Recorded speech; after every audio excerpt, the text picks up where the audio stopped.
তাহলে হ্যাঁ, যেটা বলছিলাম যে কর্তার ভূতের হচ্ছে রবীন্দ্রনাথ ঠাকুর হচ্ছেন লেখক।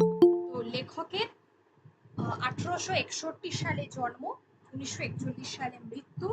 লেখক জোড়াসাঁকো ঠাকুর পরিবারে জন্মগ্রহণ করেছেন। এগুলো আমরা মোটামুটি ভাবে সবাই জানি, তাই আর বিশেষ আলোচনা করছি না। আচ্ছা, প্রবাসী পত্রিকাতে 1326 বঙ্গাব্দ প্রবাসী পত্রিকা শ্রাবণ সংখ্যায় গল্পটি প্রকাশিত হয়। তাহলে কর্তার ভূত যে গল্পটি, সেটি 1326। সকলকে আমি টেক্সট দিয়েছি, আমার যতটুকু মনে হচ্ছে দিয়েছি, সবাই যেন রেডি থাকে টেক্সটটা নিয়ে।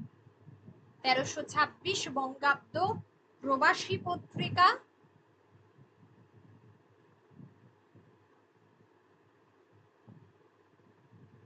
শ্রাবণ সংখ্যা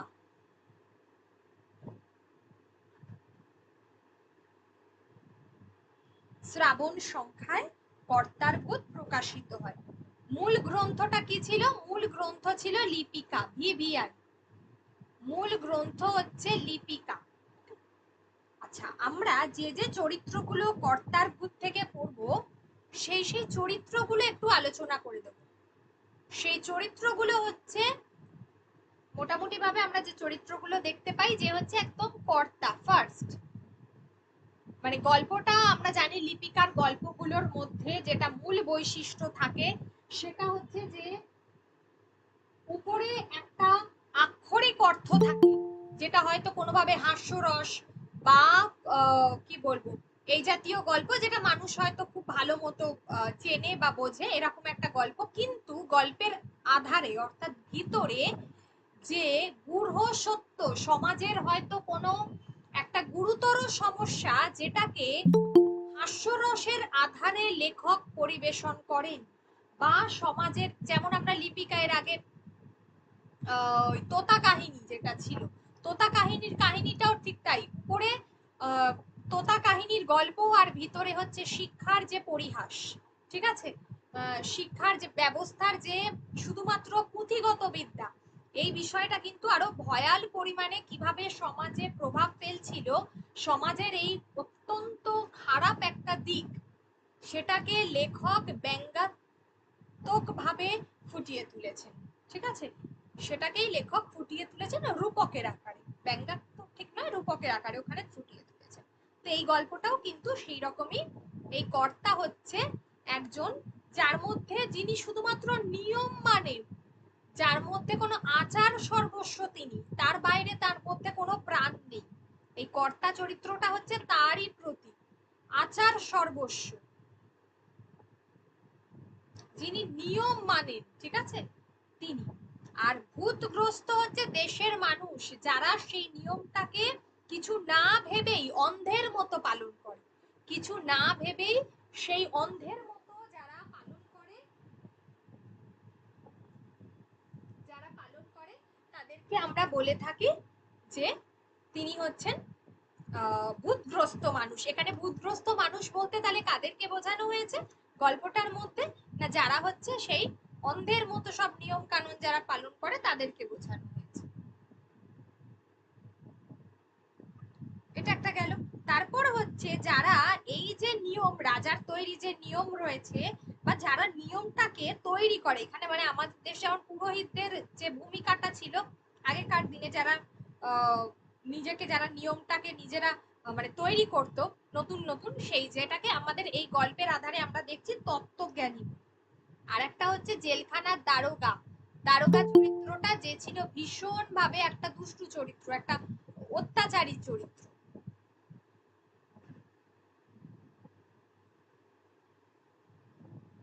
যে হচ্ছে একটা অত্যাচারী চরিত্র। ঠিক আছে, এই দারোগা চরিত্রটা। ওঝা যে ছিল ভণ্ড, ওঝা বলে যে চরিত্রটা ছিল গল্পের মধ্যে, তাহলে সে হচ্ছে একটা ভণ্ড চরিত্র। এছাড়া ছিল পেয়াদা, যারা খাজনা চায়, যারা রাজার আনুগত্য স্বীকার করে নিয়েছে, মানে যারা রাজার অনুগত, রাজার আদেশ পালন করে, তারাই। অর্বাচীন মানে আমরা যারা বুঝি যে যারা কিছুই বোঝে না, তারাই হচ্ছে অর্বাচীন। যারা উদ্ধত, যারা কি বলবো, সেই তাদেরকে বলা হয়েছে। আরেকটা হলো ঘুম পাড়ানি মাসি পিসি, মানে সমাজের যারা হচ্ছে সুবিধাভোগী সম্প্রদায়, ঠিক আছে। ঘুম পাড়ানি মাসি পিসি মানে হচ্ছে যারা সুবিধাভোগী সম্প্রদায়। আরেকটা হচ্ছে মানুষ যারা প্রতিবাদ করতে সাহস পায় না, সাধারণ মানুষের কথা বলা হয়েছে, যারা প্রতিবাদ করতে সাহস পায় না। তাহলে এখানে এই চরিত্রগুলোর কথা গল্পে উঠে এসেছে। মোটামুটি ভাবে 9টা চরিত্র আমরা দেখতে পাচ্ছি এই গল্পটার মধ্যে। 9টা চরিত্র এখানে গল্পটার আধারে ফুটে উঠেছে, যেটা একটা রূপক গল্প বললে ভুল বলা হবে না। তাহলে যেটা মূল বিষয় হচ্ছে যে এই গল্পটার যদি আমরা উৎসটা দেখি, কর্তার ভূত লিপিকা গ্রন্থ থেকে গৃহীত হয়েছে। 1326 বঙ্গাব্দ শ্রাবণ সংখ্যা প্রবাসী পত্রিকায় প্রকাশিত হয়েছে। লিপিকাতে এই লিপিকার তৃতীয় পর্যায়ে 2 নম্বর রচনা ছিল এই কর্তার ভূত, ঠিক আছে। আমরা বলতে পারি, যদি বলি যে লিপিকা 1922 সালে প্রকাশিত হয়েছিল, যে লিপিকা পরবর্তীকালে গ্রন্থটি রবীন্দ্রনাথ ঠাকুর প্রশান্ত চন্দ্র মহলানবিশকে লিখেছিলেন, যে লিপিকা ছাপানো নিয়ে মানে প্রশান্ত চন্দ্র মহলানবিশ এবং আরেকজন হচ্ছেন অপূর্ব কৃষ্ণ বসু, যারা নিজেদের টাকা দিয়ে এই গ্রন্থটা ছাপিয়ে দিয়েছিল। কারণ এই গ্রন্থটা সমাজকে একটা বার্তা দিচ্ছিল, সমাজের যে খারাপ দিকগুলো সেগুলোর প্রতি সচেতন করতে মানুষকে একটা বার্তা দেওয়া হচ্ছে, তাই জন্য এই গ্রন্থটার প্রয়োজন ছিল। আরেকবার বলুন ম্যাম নাম দুটো। কোন দুটো নাম? ওই যারা ছাপিয়ে দিয়েছিল প্রকাশক। হ্যাঁ ম্যাম, হ্যাঁ ম্যাম। কৃষ্ণ বসু, অপূর্ব কৃষ্ণ বসু প্রকাশক। আরেকজন হচ্ছেন প্রশান্ত চন্দ্র মহলানবিশ। প্রশান্ত চন্দ্র মহলানবিশ, ঠিক আছে। এই দুজন মিলে এই লিপিকা গ্রন্থটা, ঠিক আছে, পার্টিকুলার কর্তার ভূত নয়, লিপিকা গ্রন্থটা তারা ছাপিয়ে দিয়েছে। বিষয় যেটা আমি বললাম, আগেই বলেছি যে সমাজের একটা কি বলবো খুব খারাপ দিক বা সমাজের সেই সময় একটা সমস্যামূলক দিক, যেটা রূপকের আকারে এই গল্পের মধ্য দিয়ে পরিবেশন করা হয়েছে কর্তার ভূত গল্পের মধ্যে দিয়ে, যেখানে আধুনিক যুক্তিবাদী উদার মনোভাবাপন্ন, অ্যাকচুয়ালি রবীন্দ্রনাথ ঠাকুর যে পরিবারে জন্মগ্রহণ করেছিলেন, জোড়াসাঁকো ঠাকুর পরিবার, যেটা পাশ্চাত্য রীতিতে তারা মানুষ হয়েছে, কিন্তু এই পরিবারের একটা সবথেকে বড় বিষয় ছিল, আমরা যদি কখনো রবীন্দ্রনাথের জীবন স্মৃতি পড়ি, যেখানে দেখবো যে ছোটবেলায় সকলে একসঙ্গে বড় হচ্ছে ছোটরা, এবং তারা কোনো কিছুই শেখানো তাদের বাদ ছিল না। কবিতা, গান, পড়াশোনা সে তো রয়েছে, এছাড়া কুস্তি চর্চা এই ধরনের বিষয়গুলোও কিন্তু জোড়াসাঁকো ঠাকুর পরিবারে শেখানো হতো। অর্থাৎ পুরোপুরি একেবারে স্বনির্ভর বা আত্মনির্ভর করে গড়ে তোলা হয় তাদের। তো এই ধরনের একটা উদার পরিবারে বা উদার যখন মনোভাবাপন্ন পরিবারে রবীন্দ্রনাথ ঠাকুর বড় হয়ে উঠছেন, যেখানে তিনি দেখছেন যে কাহিনীর যে মূল চরিত্র বুড়ো কর্তা, যেখানে তার মৃত্যু আসন্ন হলে দেশের লোক নিজেদের দুরবস্থার কথা ভেবে চিন্তিত হয়ে পড়ছে, ঠিক আছে। কারণ দীর্ঘদিন ধরে তারা একটা প্রথায় অভ্যস্ত। দেশবাসীর চিন্তা দেখে তখন বুড়ো কর্তা ভাবছে যে যদি তিনি ভূত হয়ে দেশবাসীর ঘাড়ে বসেন তাহলে কি হবে, তাহলে তার নিয়মেই এই পুরো শাসন প্রক্রিয়াটা চলতে থাকবে। আসলে ব্যাপারটা হচ্ছে, ইংরেজ সরকার যেভাবে সাম্রাজ্যবাদী তার আগ্রাসন নীতি নিয়ে যেভাবে ভারতবর্ষে তারা প্রবেশ করেন এবং ধীরে ধীরে যেভাবে কি করেছিলেন, ভারতবর্ষের মানুষের কাছে কি বল তাদের যে ক্ষমতা, মানে তাদের যে স্বাধীনতা বলি, তাদের যে ক্ষমতা বলি, তাদের অর্থনীতি, রাজনীতি সবটুকু যেভাবে গ্রাস করেছিল, এখানেও ঠিক তাই, ঠিক আছে। এই নিয়মতন্ত্র যখন চেপে বসে মানুষের মধ্যে, তখন কি হয় যে মানুষের এই নিয়মতন্ত্র যখন চেপে বসে মানুষের মধ্যে, মানুষের যে স্বাধীনতা সেটা তো একেবারেই নষ্ট হয়ে যায়, যে নিয়মতন্ত্র সেটা নষ্ট হয়ে যায়। কর্তার ভূতকে মেনে নিয়ে তারা এক প্রকার নিশ্চিন্ত হলো। মানুষও ভাবছে, মানে মানুষেরও কোনো নিজস্ব ভাবনা চিন্তার কোনো জায়গাই নেই, ঠিক আছে। আর কতগুলো ভূত, যেগুলো মানুষ তাদের নিজেদের মানে ভূতের হাতে নিজেদেরকে কি করলো, সমর্পণ করে তারা ভাবলো বোধহয় আমরা বেশ তাহলে এবারে ভালো থাকবো, ঠিক আছে। অর্থাৎ তার ফলে কি হলো, অনিবার্যভাবে আমরা গল্পের মধ্যে একটা লাইন দেখবো, আমি বোধহয় দিয়েওছি লাইনটা, যেখানে বলা হচ্ছে, সবাই জয়েন করতে পারছে তো?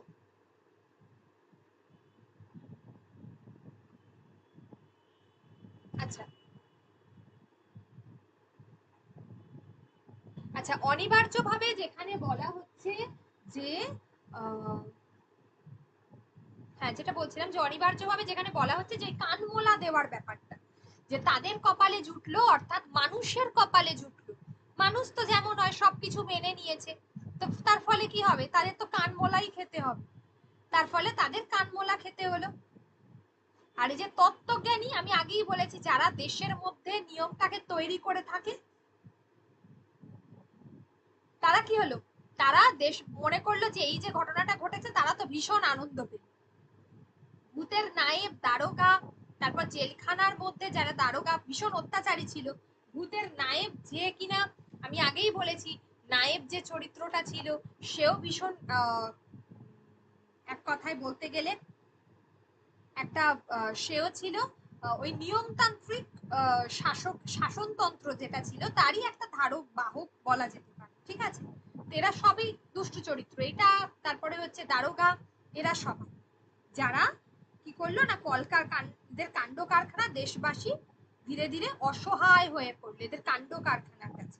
তো রবীন্দ্রনাথ ঠাকুর আসলে সেই সময় ইংরেজ শাসনের যে রাজনৈতিক প্রেক্ষাপট সেটাকেই মানুষের কাছে তুলে ধরেছেন। তিনি এই গল্পটার মধ্য দিয়ে মানুষকে সচেতনতার বার্তা দিয়েছেন, সচেতন হতে বলেছেন, যে কোনো কিছুকে নিজের বিচার বুদ্ধি দিয়ে বিবেচনা করে তবে মেনে নিতে হবে, কোনো শাসকের উপর অন্ধভাবে বিচার করলে চলবে না, যেটা আমরা এখন করছি।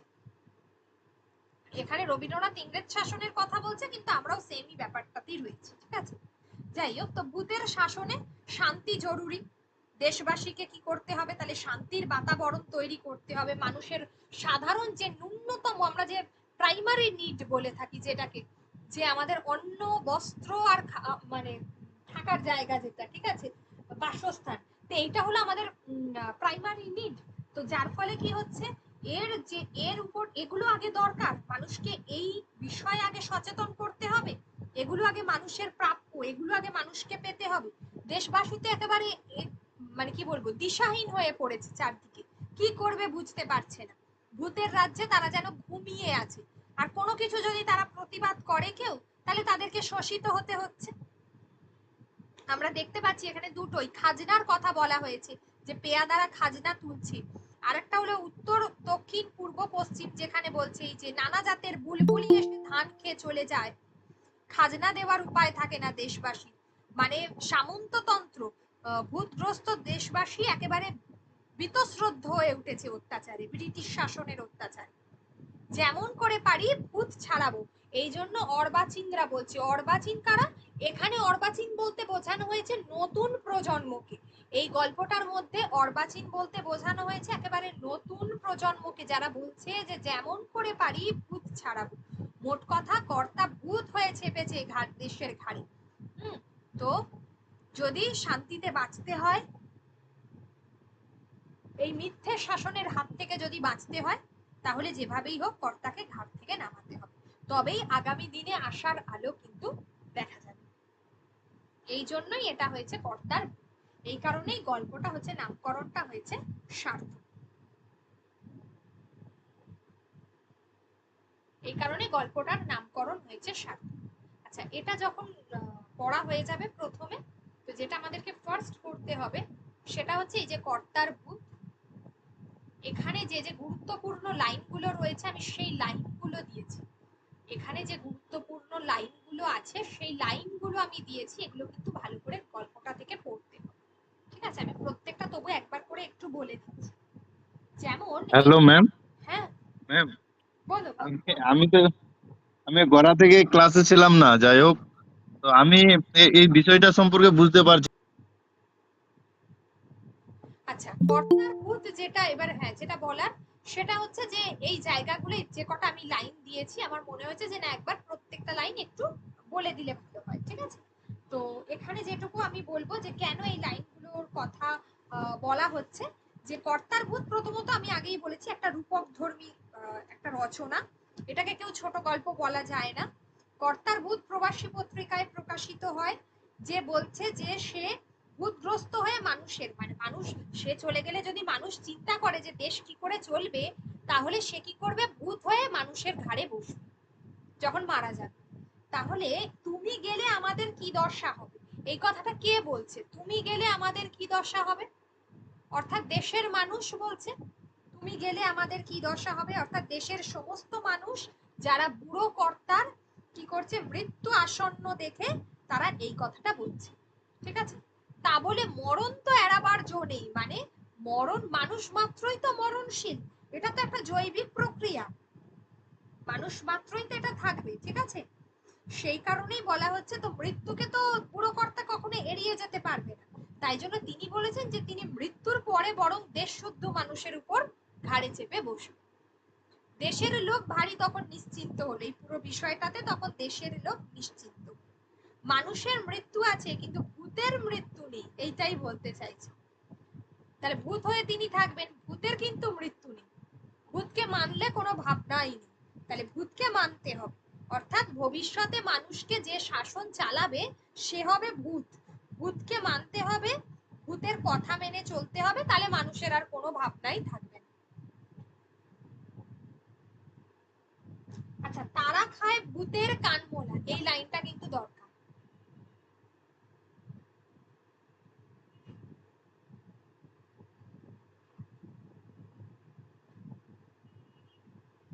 তারা খায় ভূতের কানমোলা, ওকে?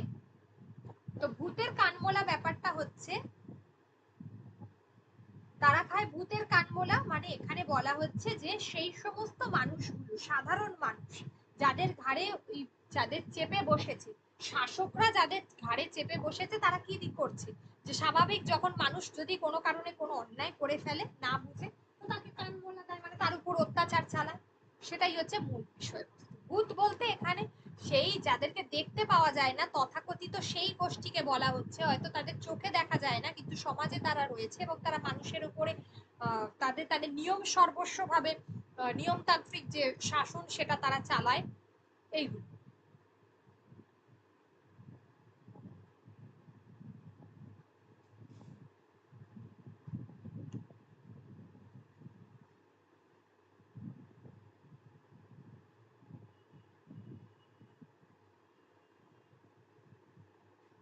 মানুষের মৃত্যু আছে, ভূতের তো নেই, আছে এটা গেল। সেই জেলখানার দেয়াল চোখে দেখা যায় না, সেই জেলখানার দেয়াল চোখে দেখা যায় না, কেন বলা হচ্ছে না এখানে বন্দীদের জেলখানার দেয়াল ফুটো করে দেওয়া, মানে কোনোভাবেই সেই পথ থেকে এই যে মানুষ এই ভূতের কথা শুনে কি বলবো ভূতকে বিশ্বাস করে তাকে যে মাথার উপর আশ্রয় দিয়ে ফেলেছে, কিছুতেই আর তাকে নামাতে পারছে না, অর্থাৎ দেয়াল তাকে ভেদ করে আর কিছুতেই বেরোতে পারছে না। আর মানুষের তেজ বেরিয়ে গেলে কি হয় না, ভূতের রাজত্বে কিছুই থাকে না,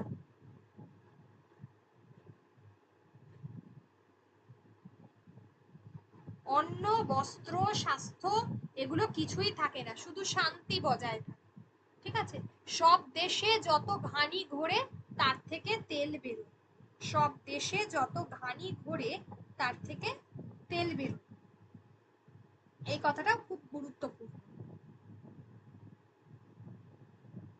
রবীন্দ্রনাথ ঠাকুর বলছেন এই যে ভূতগ্রস্ত দেশ ছাড়া অন্য সব দেশ থেকে ঘানি থেকে বের হওয়া তেল, যেটা মানে ঘানি থেকে বের হওয়া তেল, সেটা তাদের ভবিষ্যতের জন্য যথেষ্ট গুরুত্বপূর্ণ, সেটা তাদের ভবিষ্যতের জন্য যথেষ্ট গুরুত্বপূর্ণ, ঠিক আছে? এটার কথাই বলা হচ্ছে সব থেকে গুরুত্বপূর্ণ হচ্ছে প্রবুদ্ধ মিব সুপ্ত, এই কথার অর্থটা এখানে বলা হচ্ছে যার কথার হলো প্রকৃষ্ট জ্ঞানীর মতোই নিভৃত, এখানে সমাজের যে বুদ্ধিজীবী যে শ্রেণী তাদের কথা বলা হয়েছে, তাদের নিষ্ক্রিয়তা আজও সেটাই আছে কিন্তু, ঠিক আছে? এই যে প্রকৃষ্ট যারা জ্ঞানী তাদেরকে বলা হয়েছে, প্রকৃষ্ট জ্ঞানী মানুষদেরকে অর্থাৎ সমাজের বুদ্ধিজীবী মানুষকে বলা হয়েছে, ঠিক ঠিক আছে?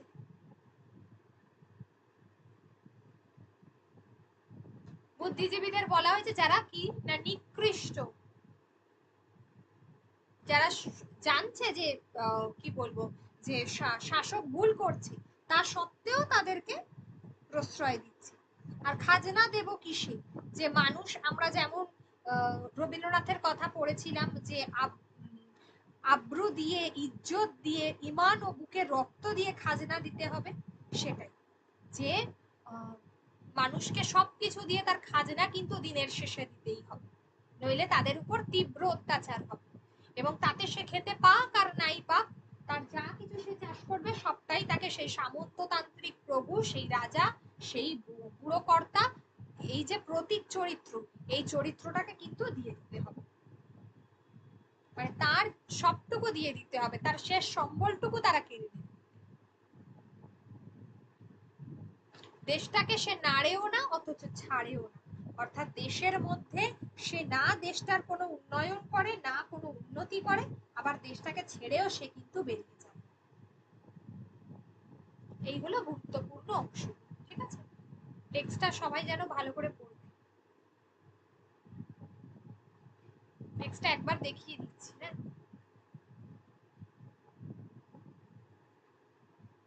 সবাই দেখতে পাচ্ছে টেক্সটটা? এই যে রবীন্দ্রনাথ ঠাকুরের এখান থেকে যে লাইনগুলো গুরুত্বপূর্ণ আমি আগেই বলেছি, যে দেশ শুদ্ধ তুমি গেলে আমাদের কি দশা হবে, এই লাইনগুলো গুরুত্বপূর্ণ, লাইনগুলো আমি দিয়ে দিয়েছি। ভূতের নায়ে ভুতুরে জেলখানার দারোগা, এইটা অন্ন হোক, বস্ত্র হোক, স্বাস্থ্য হোক, শান্তি থাকে, লাইনগুলো। ভূতকে মানলেই কোনো ভাবনাই নেই, সকল ভাবনা ভূতের মাথায় চাপে। মানে মানুষ যদি ভূতকে মেনে নেয় তাহলে মানুষের মৃত্যু আছে কিন্তু ভূতের মৃত্যু নেই।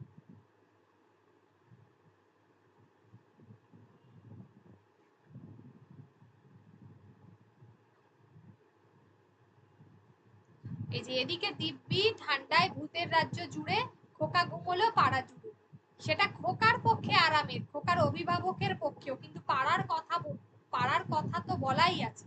কিন্তু বর্গী এলো দেশে, বর্গী মানে মারাঠাদের এক ধরনের জাতি, যারা বর্গী, যারা লুটপাট করতে এসেছিল বাংলায়। ইতিহাসের কথা বলছে যে ইতিহাসের পথটা খোঁড়া হয়েই থাকে, ছন্দ যেন এখানে মেলে না। অর্থাৎ এই সুযোগটা নিল বর্গীদের। বর্গীদের দোষ কি? এটা ভূতের দোষ নয়, ভুতুরে দেশেরও দোষ নয়, একমাত্র বর্গীরই দোষ। বর্গী আসে কেন? যদি সমাজ ব্যবস্থা যদি আলগা থাকে, যদি সেখানে শাসন না থাকে, যদি সবাই লুটপাট করে, যদি শৃঙ্খলা না থাকে, শুধু সমাজ কেন আমাদের সব জায়গায় যদি এগুলো না থাকে, অবশ্যই সেখানে যে কোনো বাইরের জাতি প্রবেশ করে যাবে। এখানে তার কথাই বলা হয়েছে।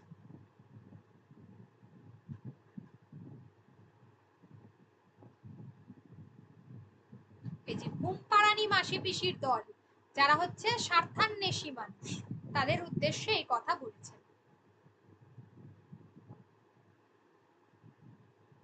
এখানে রবীন্দ্রনাথ সম্পর্কে দেওয়া আছে। কারোর কোনো কোয়েশ্চেন আছে কর্তার ভূত সম্পর্কে? তাহলে একটু শুনি।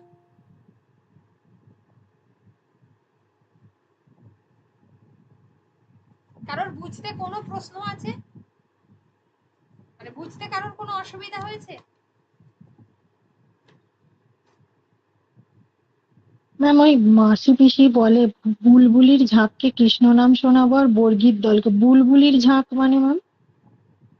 বুলবুলির ঝাঁককে কৃষ্ণ নাম শোনাবে, পুরো এই যে লাইনটা? ম্যাম 5 পাতা, হ্যাঁ হ্যাঁ হ্যাঁ, 5 পাতা মাসি পিসি বলে বুলবুলির ঝাঁককে কৃষ্ণ নাম শোনাবো আর বর্গীর দলকে। প্রশ্নকারী বলে সে তো বুঝলাম, কিন্তু আধুনিকতম বুলবুলির ঝাঁক? হ্যাঁ হ্যাঁ ম্যাম, হ্যাঁ। এই জায়গাটা সে তো বুঝলাম, কিন্তু আচ্ছা, যেখানে বুলবুলির ঝাঁককে কৃষ্ণ নাম শোনাবো আর বর্গীর দলকেও, মানে স্বার্থান্বেষী মানুষ যে একটা শাসককেও মানে আর কি তোয়াজ করছে, মানে তোষামোদ করছে, ফ্ল্যাটারিং করছে, বুলবুলির ঝাঁক বলছে, তাকে বোঝানো হয়েছে। মানে এক কথা এখানে বুলবুলির ঝাঁক মানে সাধারণ মানুষ, ঠিক আছে, যারা কিছুই বোঝে না তাদেরকে বলছে, আবার বর্গীর দল যারা শাসক রয়েছে তাদেরকেও ওই একই কাজ করবে। মানে এর মতো করে আচ্ছা চলবে, ম্যাম। এ যেমন তার সাধারণ মানুষকে সাধারণ মানুষের মতো করবে, আর ওদেরকে আবার ওদের মতো করে করবে। এর ফলে কি হবে? যার ফলে কারণ এই সময়টাতেই তো আমরা দেখছি না যে শক, হুন, পাঠান, মুঘল এরা সমস্ত জাতিগুলো ভারতবর্ষে এক এক করে প্রবেশ করছে। তো এদের কাজ হচ্ছে, এই মাসি পিসির কাজ হচ্ছে মূলত এই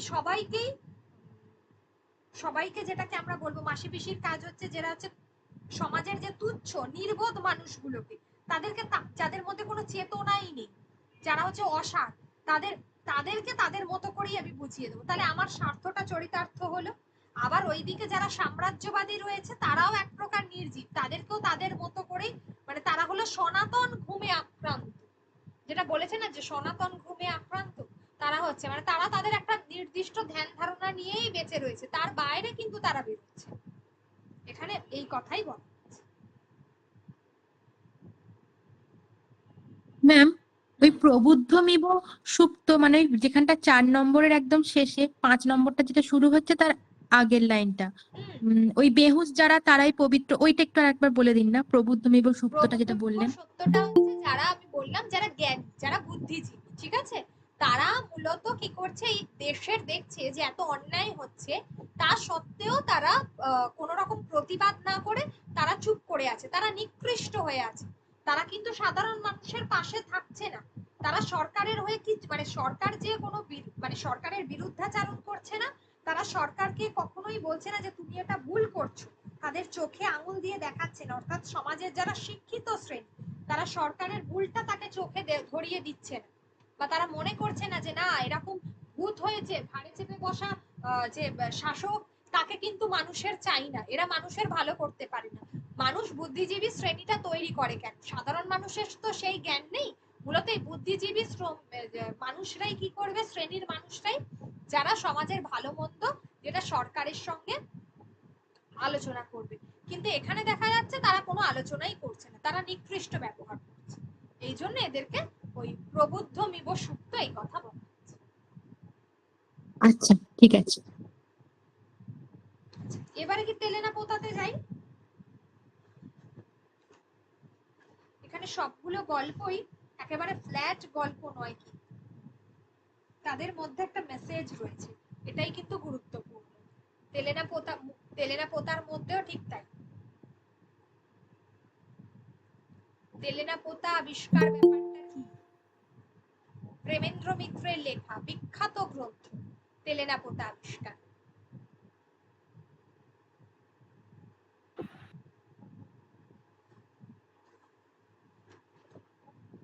হ্যালো ম্যাম। হ্যাঁ বলো। ম্যাম বলছি, আমি প্রথম থেকে ছিলাম না, আমি একটা প্রশ্ন করছি। ওই যেটা গল্পটার নাম কর্তার ভূত ভয়। কুড়িয়ে ছড়িয়ে এই গল্প গ্রন্থ থেকে তেলেনা পোতা আবিষ্কার প্রেমেন্দ্র মিত্রের, বিখ্যাত প্রেমেন্দ্র মিত্রের গল্প, যেটা সংকলিত হয়েছে, তো এই গল্প কুড়িয়ে ছড়িয়ে কাব্য গ্রন্থ। কোনটা? না না, গল্প গ্রন্থ, প্রবন্ধ নয়, এটা একটা গল্প গ্রন্থ।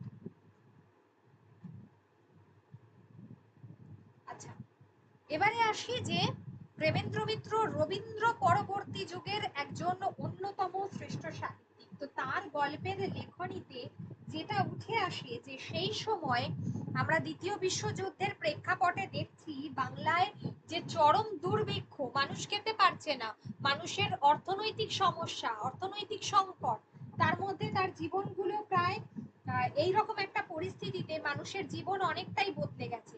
অর্থনৈতিক পরিস্থিতিতে দাঁড়িয়ে মানুষ যে কত খারাপ হয়, তাদের মধ্যে কি হচ্ছে যে হচ্ছে এক প্রকার আমরা যেটাকে বলতে পারি যে তাদের মধ্যে এমন একটা পরিস্থিতি যে যেখানে সম্পর্কগুলো, মানুষের যে ব্যক্তিগত সম্পর্ক থাকে, সে ব্যক্তিগত সম্পর্কগুলো কিন্তু ধীরে ধীরে নষ্ট হয়ে গেছে।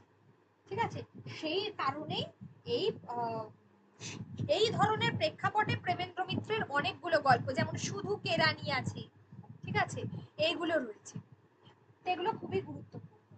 আচ্ছা, এই গল্পটি হচ্ছে যার প্রকাশকাল 1946, কুড়িয়ে ছড়িয়ে মূল যে গল্প গ্রন্থ যার প্রকাশকাল 1946, যুগান্তর পত্রিকায় শারদ সংখ্যা 1942-এ এটি আগে গল্পটি প্রকাশিত হয়েছিল, গল্পটি প্রকাশিত হয়েছিল যুগান্তর পত্রিকাতে, গল্পটি আগে প্রকাশিত হয়েছিল যুগান্তর পত্রিকার শারদ সংখ্যায়, ঠিক আছে? দাঁড়াও লিখে দিই, যুগান্ত আছে, লেখা আছে 1942 আগে প্রকাশিত হয়েছিল এবং তারপরে এই কুড়িয়ে ছড়িয়ে গল্প গ্রন্থে 1946 প্রকাশিত হয় তেলেনা। আচ্ছা, তেলেনা পোতার মধ্যে আমরা যে গুরুত্বপূর্ণ চরিত্রগুলো দেখি, যেমন গল্প কথক, যে গল্পটাকে এগিয়ে নিয়ে গেছে, যিনি হচ্ছেন মূল নায়িকা চরিত্র, তিনি হচ্ছেন যামিনী। যামিনীর মা ছিল অন্ধ, সেটাও একটা চরিত্র, যেটা হচ্ছে যামিনীর মা, যিনি একজন অন্ধ মহিলা গল্পের মধ্যে। আর কে ছিল না, নিরঞ্জন, যামিনীর মায়ের দুঃসম্পর্কের বন্ধু, ঠিক আছে? নিরঞ্জন, যার সাথে যামিনীর বিবাহ ঠিক হয়েছিল, যার সঙ্গে যামিনীর বিবাহ ঠিক হয়েছিল, কিন্তু এই নিরঞ্জন ব্যক্তি যে কিনা অন্য জায়গায় বিয়ে করে নেয়। এই নিরঞ্জন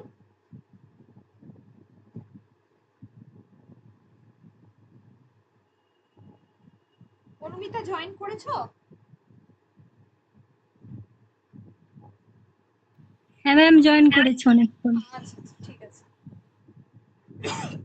সরি। আচ্ছা, হ্যাঁ, যেটা বলছিলাম যে তো দেখা যাচ্ছে যে এই যে নিরঞ্জন ব্যক্তি যে কিনা অন্য জায়গায় বিবাহ করে, তো গল্পের মধ্যে এই চরিত্রগুলোই হলো গুরুত্বপূর্ণ। তাহলে গল্পের মধ্যে এই চরিত্রগুলো হলো গুরুত্বপূর্ণ। তাহলে নিরঞ্জন, আর একটা হলো মণিবাবু, যে কিনা যামিনীর পরিচিত একটা চরিত্র, কিন্তু তার মধ্যে নীতিবোধের অভাব রয়েছে, ঠিক আছে? এটা আমি লিখে দিয়েছি, যে যে চরিত্রগুলো রয়েছে আমি কোয়েশ্চেনে লিখে দিয়েছি। আচ্ছা, তেলেনা পোতা, এই যে কথাটা, সবার আগে আমি আসবো একটাই, যে তেলেনা পোতা শব্দের অর্থটা কি, যেটা হচ্ছে একটা একটা অলীক কল্পনাময় একটা জায়গা, প্রদেশ, ঠিক আছে? একটা অলীক কল্পনাময় প্রদেশ, যেটা হচ্ছে তেলেনা পোতা, এমনই একটা জায়গা। এই তেলেনা পোতাতে মানুষ কি করে না, এক কথায় আমরা বলবো তেলেনা পোতা মানে হচ্ছে অলৌকিক একটা বা অলীক একটা ভৌগোলিক বিশ্ব, অলীক ভৌগোলিক বিশ্ব। তেলেনা পোতায় কি কারণে গিয়েছিল না, মাছ ধরার উদ্দেশ্যে। আচ্ছা, প্রেমেন্দ্র মিত্রের জন্ম জন্ম মৃত্যু ভালো করে দেখবে, 1904 থেকে 1988। পিতা মাতার নাম, ছদ্মনাম, এগুলো একটু দেখবে, ঠিক আছে? লেখাই আছে সব। প্রথম কাব্যগ্রন্থ ছিল প্রথমা প্রেমেন্দ্র মিত্রের, কল্লোল গোষ্ঠী, কল্লোল পত্রিকা, সেই সময় কল্লোল গোষ্ঠীর তিনি অন্যতম লেখক ছিলেন। তেলেনা পোতা হচ্ছে লেখকের দেওয়া একটা অলীক, একটা আমি আগেই বললাম যে একটা ভৌগোলিক বিশ্ব, এখানে হচ্ছে একটা গ্রামের নাম, একটা কল্পিত গ্রাম। আমরা জানি এখানে শনি আর মঙ্গল এই গ্রন্থ দুটো ইঙ্গিত দিচ্ছে, ঠিক আছে? আর একটা হলো ফসলানি বলে একটা শব্দ রয়েছে, এই ফসলানি শব্দটার অর্থ প্ররোচনা দেওয়া, আর বামন মানে এখানে হচ্ছে বেটে, যেটাকে আমরা বলি, আর একটা হচ্ছে ক্যানেস্তারা, যেটাকে আমরা বলে থাকি একটা টিন দিয়ে বাজানোর একটা যন্ত্র, জঙ্গলে বাজানো হয় বাঘ তাড়াবার উদ্দেশ্যে। এগুলো খুব দরকার।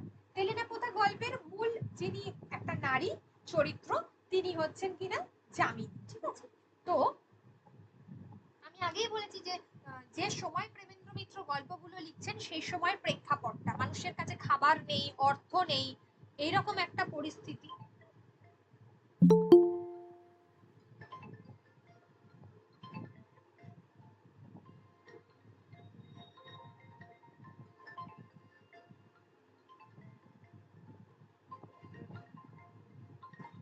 একটা মিনিট একটু হল।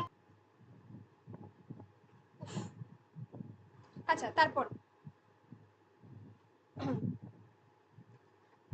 হচ্ছে যে যেটা বলছিলাম, যে তেলেনা পোতা এমনই একটা জায়গা, তো যেখানে তেলেনা পোতা এমনই একটা জায়গা যেখানে হচ্ছে যে মানুষের মধ্যে দেখা যায় যে তারা ওই আমি আগেই বললাম যে প্রেমেন্দ্র মিত্র এমন একটা সময় বলছেন যে গল্পটা, যে মানুষের মধ্যে অর্থনৈতিক একটা সংকট, সম্পর্কগুলো ভীষণভাবে কি বলবো যে সংকটকালীন একটা অবস্থার মধ্য দিয়ে যাচ্ছে। তো এই অবস্থায় দেখা যাচ্ছে এই যে মাছ ধরার জন্য যাওয়া, ঠিক আছে, তেলেনাপোতা একটা কাল্পনিক জায়গা, এখানে আবিষ্কার কি করা হবে না, তেলেনাপোতা আবিষ্কার করা হবে। অর্থাৎ যদি মাছ ধরার জন্য একটা সামান্য মাত্র অভিজ্ঞতা থাকে, লেখক বলছে, তো সেটা ভালোই তো হয়, খারাপ না। তো লেখক তো নিজে গল্পকথক, তো নিজেই গল্পকথক হয়ে বলছেন যে তিনি যে তেলেনাপোতা বলে যে জায়গাটাতে যাবেন, সেই জায়গাটা তো পৌঁছতে সময় লাগবে, তাই না? সেটা তো এত তাড়াতাড়ি পৌঁছানো সম্ভবপর হবে না। তো সেই জায়গাটা যেতে, তেলেনাপোতা সেই জায়গাটা যেতে মূল যে শহরটা হচ্ছে সেখান থেকে কিন্তু প্রায় 30 মাইলের মতো। তাহলে তেলেনাপোতা যে জায়গাটা, সেখান থেকে হচ্ছে যে প্রায় 30 মাইলের পথ। তো 30 মাইলের পথ সেখানে লেখক যাবে। এখানে যে বেশিরভাগ যে কথাটা বা আমরা যে মূল যে সংকট বিষয়টা দেখছি, সেটা কিন্তু তার পরিপ্রেক্ষিতে, কোন চরিত্রের পরিপ্রেক্ষিতে দেখা যাচ্ছে, সেটা হচ্ছে যামিনী চরিত্রের পরিপ্রেক্ষিতে দেখা যাচ্ছে। এখানে দেখা যাচ্ছে যে ওই যে নিরঞ্জন যে চরিত্রটা, যেখানকার আমরা দেখব যে গল্পটার মধ্যেই রয়েছে যে একদিন বাসে উঠতে হবে, যার অবস্থা হচ্ছে খুবই খারাপ, ঠিক আছে, এমন একটা রাস্তা দিয়ে তারা তেলেনাপোতা যাচ্ছে যেখানে জলা রয়েছে। ধরুন যে বাস সেখানে নামিয়ে দিল, কোনো মানুষ সেখানে নেই, আবহাওয়াটাও ভীষণভাবে ভ্যাপসা, এরকম একটা জায়গায় যেখানে প্রচন্ড মশা। তো সেই মশা আমরা দেখতে পাবো এখানে গল্পের মধ্যে রয়েছে যে অ্যানোফিলিস মশা, ঠিক আছে, গল্পের মধ্যে রয়েছে যেটা হচ্ছে অ্যানোফিলিস মশা। এই অ্যানোফিলিস মশা যার দ্বারা কি হবে না, লেখকের তো প্রায় জ্বর চলে আসে, গল্পটা অনেক বড়। অ্যানোফিলিস মশার দ্বারা কি হবে না, লেখকের তো প্রায় জ্বর চলে আসে, এরকম একটা অবস্থা। এই যে প্রথমেই দেওয়া আছে, বলতেই থাকছি যে এই যে শনি এবং মঙ্গল, এখানে মঙ্গল বলতে মঙ্গলের কথা, শনি মানে আমরা জানি এখানে বলা হয় যে খারাপ হবে, একটা অশুভ ইঙ্গিত দেয় এইটাকে। আচ্ছা, ফুসলানি, এই যে শব্দটা আমি একটু আগেই বলছিলাম যে ফুসলানি শব্দটা গুরুত্বপূর্ণ, এই শব্দটা কিন্তু গুরুত্বপূর্ণ। ফুসলানি মানে প্ররোচনা দেওয়া, বলে না যে ফুসলে নিয়ে যাওয়া, তো সেটা কি বলা হচ্ছে, প্ররোচনা দেওয়া। এই অবস্থায় তো বলছে যে আপনার তো দুজন সঙ্গী রয়েছে, গল্পকথক বলছে, তো তারাই যখন আপনার পথ সন্ধান দেখিয়ে দেবে, আপনাকে সবকিছু দেখিয়ে দেবে। তো যাই হোক, এই অবস্থার মধ্য দিয়ে তো গাড়োয়ান যে কিনা ওই বাঘ মারার জন্য, এখানে তো প্রচুর বাঘ রয়েছে, তো বাঘ যাতে ভয় পায় সেই জন্য ওই ক্যানেস তারা বাজাতে থাকে, এটার কথা বলা হচ্ছে। বাঘ খেদাতে, এই লাইনটা আছে। এই বাঘ যে বন্য চিতা তা জানার পর আপনাদের মনে হবে যে মহানগরী থেকে এত দূর, অর্থাৎ 30 মাইলের পথ, কি হচ্ছে রে বাবা এই পথটার মধ্যে। এই যে দুর্গ রয়েছে, এই প্রচন্ড একটা বাড়িতে, যেখানে আমরা দেখবো এই গাড়িটা গিয়ে যেখানে পৌঁছবে সেখানে একটা প্রাচীন একটা অট্টালিকা রয়েছে, একটা বাড়ি। তো এই বাড়ির একেবারে মানে ভগ্ন দশা যেটাকে বলা হয়, ভগ্ন অট্টালিকা, তো সেখানে দুর্গ প্রকৃতির একেবারে ধ্বংসাবশেষ সেরকম একটা বাড়িতে থাকবে। আপনারা দুই বন্ধু, একজন হচ্ছেন পান রসিক আর একজন হচ্ছে নিদ্রা বিলাসী। তো এখানে ওই পান রসিক বলতে কাকে বলা হয়েছে, পান রসিক বলতে আমি গল্পটার মধ্যে আগেই বলেছিলাম যে মণি বলে এখানে একটা চরিত্র, নিরঞ্জন একটা চরিত্র, মণি একটা চরিত্র, যামিনী একটা চরিত্র। যামিনী মণি বাবু যে কিনা সুরাসক্ত, মদ্যপান করে, তার চরিত্রের মধ্যে নীতিবোধেরও অভাব রয়েছে, সেই চরিত্রটাকে বলা হচ্ছে। আবার নিদ্রা বিলাসী, এই চরিত্রটাকেই বলা হচ্ছে। তাহলে এক কথায় শহর থেকে প্রায় 30 মাইল দূরে একটা গ্রাম তেলেনাপোতা। এই তেলেনাপোতার মধ্যে বিভিন্ন চরিত্রগুলো, তাদের যে চারিত্রিক বৈশিষ্ট্য সেগুলো ফুটে উঠেছে। পুরো তেলেনাপোতা যে গ্রামটা রয়েছে সেটা একটা রহস্যময় একটা বাতাবরণ তৈরি করেছে, অন্ধকার, যেন একটা সবকিছু মানুষ যেটা মনে করছে যে এটা হতে পারে কিন্তু সেটা নয়, সে ভুল করছে, ভ্রম তার মধ্যে একটা তৈরি হচ্ছে। তেলেনাপোতার অস্তিত্ব যেন কোথায় অবস্থিত, যে অবচেতন আমাদের যে আনকনসিয়াস মাইন্ড হয় ঠিক সেইখানে অবস্থিত, চেতন আর অবচেতন এর দুই মাঝখানে অবস্থিত। এখানে গল্পের কথক আর তার দুই সঙ্গী মাছ ধরার অছিলায় শহর থেকে সেখানে গিয়ে পৌঁছল। সেখানে যেন একেবারে সেই তেলেনাপোতার যেই আমরা দেখলাম যে অট্টালিকা, যেন একেবারে রহস্যপুরীর মানে একটা রহস্য রয়েছে সেখানে, ভগ্ন প্রাসাদ, আলো আঁধারিময় একটা পরিবেশ। এখানে গল্পের প্রতিটা চরিত্র, বিশেষ করে যামিনী এবং তার মায়ের উপস্থিতি সত্যি যেন স্বপ্নের মতো বায়ক। ঠিক আছে, এই কারণেই বোধহয় তেলেনাপোতা নামটা, এই যে প্রাকৃতিক দৃশ্যগুলোর কথা এখানে বলা হয়েছে সেটা সত্যিই খুব গুরুত্বপূর্ণ।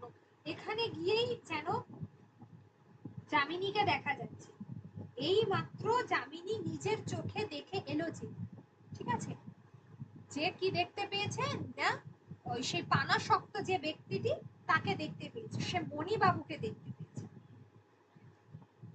অর্থাৎ একদিন যেটা দেখা যায় যে নিরঞ্জন কোনোদিনই বিদেশে যায়নি। সে কি করেছিল, সেই বিদেশে যাওয়ার নাম করে তো পালিয়ে গিয়েছিল। তো সে যেটা করেছিল, দেখা যাচ্ছে যে ওই মণি আছে, সরি মণি বলছি, যামিনী রয়েছে, তার মাকে, তার বৃদ্ধা মাকে এক প্রকার কি বলবো, তার সঙ্গে বিচারিতা করেছিল বা তাকে ঠকিয়েছিল, চিটিংবাজি করেছিল, এগুলো বলতে। আসলে সে অন্য কাউকে বিবাহ করে নেয়, এইসব বলেই সে কিন্তু চলে গেছে। তো যেই তারা যায় এবং সেখানে যামিনী কঙ্কাল মূর্তি, এবং সে তো চোখে দেখতে পায় না, তাদেরকে দেখে বলছে যে নিরঞ্জনেনি। তার বক্তব্য শেষ হওয়ার পর মণি কিছু বলার আগেই আপনি হঠাৎ বলবেন, না মাসিমা আর পালাবো না।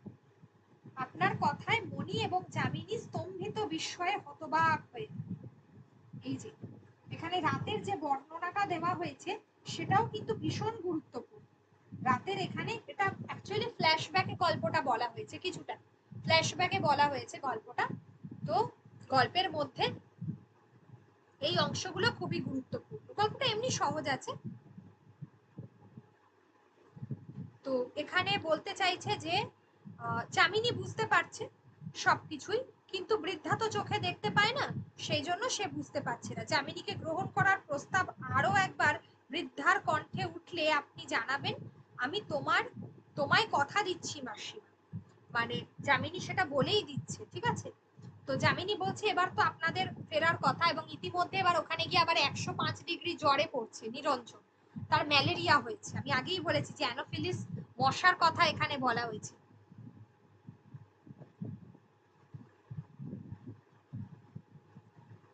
তারপর একদিন কি হচ্ছে না, এই রোগ ভোগ ক্লান্তি মানুষের মন সবকিছুই একদিন, মানে দেহ মনের এই যে ক্ষয় সবকিছুই একদিন চলে যাচ্ছে। যে কত গল্প কথকের স্মৃতি থেকে তেলেনাপোতাও শেষ পর্যন্ত নিশ্চিহ্ন হয়ে যাচ্ছে। যামিনীকে দেখে কি মনে হচ্ছে, সবটাই যেন একটা কুয়াশা মাত্র, কোনো একটা সময় ছিল, কিন্তু আজকে অতলের সবকিছু গহ্বরে সবকিছুই হারিয়ে গেছে। ঠিক আছে, তাহলে না মাসিমা আর পালাবো না, যে বক্তা হচ্ছে এখানে গল্পের কথক। যামিনীকে বিয়ে করবে কথা দিয়েছিল বৃদ্ধার বোনপো, দুঃসম্পর্কের বোনপো। নিরঞ্জন যে ফিরবে না তা কি যামিনী জানতো? তো যামিনী বুঝতেই পেরেছিল, কিন্তু সে, হ্যাঁ জানতো, অবশ্যই জানতো, যামিনী বুঝতেই পেরেছিল যে নিরঞ্জন আর কখনোই ফিরবে না। কিন্তু বুঝতে পারলেও সে তার অসুস্থ মাকে বা অন্ধ মাকে কিন্তু কখনোই এই বিষয়টা কিন্তু জানায়নি। বরং যামিনীকে যে সে বিয়ে করবে এ কথা নড়চড় হবে না, সেই কথাটাই কিন্তু বারবার যামিনী বলেছিল এই নিরঞ্জনকে, সেটাই বলতে তার মাকে। ঠিক আছে, এক কথায় গল্পটা একটা বিপন্নতা রয়েছে, একটা বিপন্ন মানুষের জীবনের কাহিনী। এখানে সেই বিপন্ন দুটি চরিত্র কোনগুলো বলো দেখি, সেই দুটো বিপন্ন চরিত্র কোনগুলো? যামিনী আর যামিনীর মা। যামিনীর মা, ইয়েস, যামিনী আর যামিনীর মা। অথচ সেই বিপন্ন গল্পের আধারে কি রয়েছে, একটা রোমান্টিক গল্প রয়েছে। ঠিক আছে, একটা রোমান্টিক গল্প রয়েছে। ম্যাম একটা বইয়ে পড়ছিলাম, একটা বইয়ে দেখছিলাম যে এই গল্পটার সাথে অনেকটাই অভিজ্ঞান শকুন্তলামের তুলনা করেছে। দুষ্যন্ত যেমন ছেড়ে চলে গিয়েছিল শকুন্তলাকে, সেরকম এখানেও নিরঞ্জন কথা দিয়ে তারপর কথা রাখলো না। আচ্ছা, এখানে ব্যাপারটা হচ্ছে দেখো, ওখানে তো দুষ্মন্ত কি শকুন্তলাকে তো ছেড়ে তো ওইভাবে মানে ছেড়ে চলে গিয়েছিল, এই অংশটার সঙ্গে মিল রয়েছে ডেফিনেটলি। কিন্তু সে নিরঞ্জনের মতো কিন্তু মানে কি বলবো, ঠকায়নি তাকে, তাই না? পরবর্তীকালে তার যখন আবার সবকিছু স্মৃতি মনে চলে এলো, সে কিন্তু শকুন্তলাকে অ্যাকসেপ্ট করে নিয়েছে, কারণ সে তো কিছুদিনের জন্য গেছিল, ফলে তার একটা সে তারপরে স্মৃতি হারিয়ে ফেলে, তার জন্য শকুন্তলা তার মন থেকে মুছে যায়, তাই না? হ্যাঁ ম্যাম।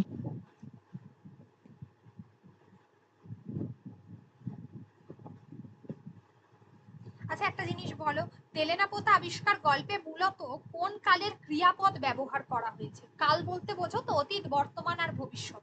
তো কোন কালের ক্রিয়াপদ তেলেনাপোতা গল্পে আবিষ্কার করা হয়েছে? বর্তমান। অতীত।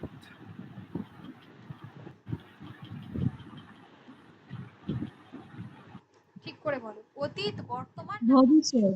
ভবিষ্যৎ? ভবিষ্যৎ, ভবিষ্যৎকাল ম্যাম। ভবিষ্যৎকালে। হ্যাঁ।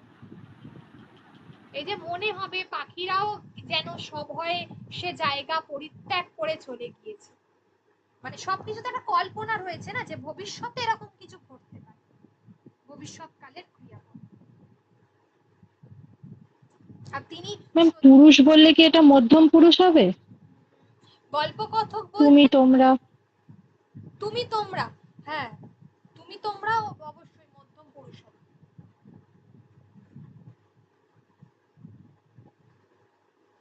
আচ্ছা, চরিত্রগুলো আমি বলে দিই এখান থেকে, সরি, চরিত্রগুলো বলে দিয়েছি, আমি দেখিয়ে দিই একবার just।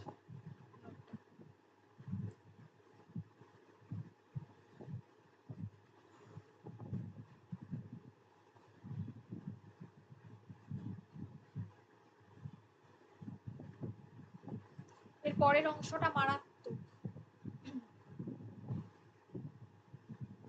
এই যে তেলেনাপোতা আবিষ্কারের যে মূল যে লাইনগুলো আছে, মানে যেগুলো বেশি ভালো করে জোর দিয়ে করতে হবে সেগুলো। মূল চরিত্র কতগুলো রয়েছে? প্রধান চরিত্র মণি, যামিনী, নিরঞ্জন।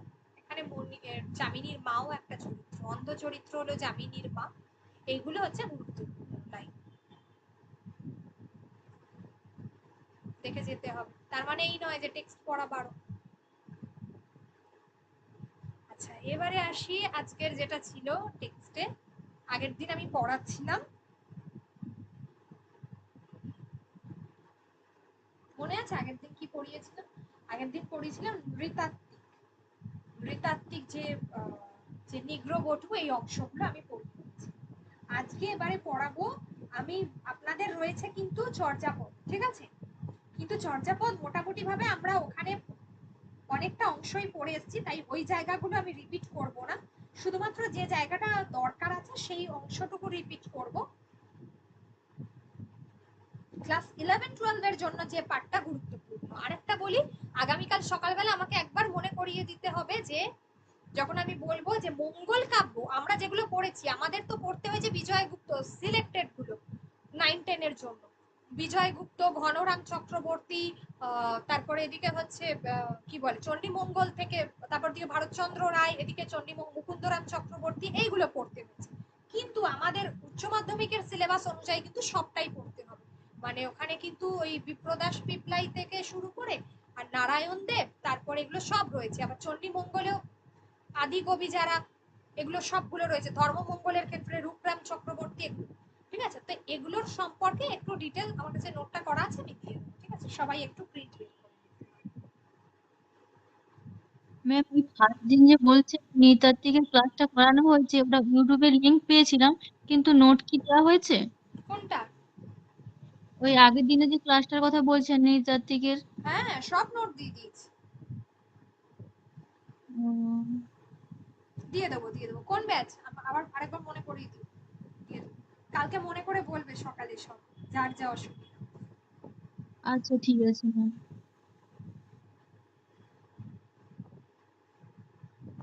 আচ্ছা, আমরা ওই নৃতাত্ত্বিক পরিচয়টা পড়েছি, তারপরে যদি আমরা বইটা দেখি, দেখবো আমরা চর্যাপদ রয়েছে, যেখানে চর্যাপদ কোন সময়কালের, এগুলো আমি সব বলে দিয়েছি আগে থেকে। তাই উচ্চ মাধ্যমিকের জন্য আলাদা করে এই জায়গাগুলো আর বলবো না, এগুলো আমি অলরেডি নাইন টেনের জন্য বলেই এসেছি। চর্যাপদের আবিষ্কার, রচনাকাল, কবি পরিচিতি সব করেই দিয়েছি। আচ্ছা, কাব্যমূল্য এই জায়গাটা একটু বলি। আচ্ছা, কাব্যমূল্য বলতে চর্যাপদের, যেটা এখান থেকে যেগুলো আমরা পড়বো, চর্যাপদের মধ্যে বৌদ্ধ সাধনা রয়েছে, ঠিক আছে।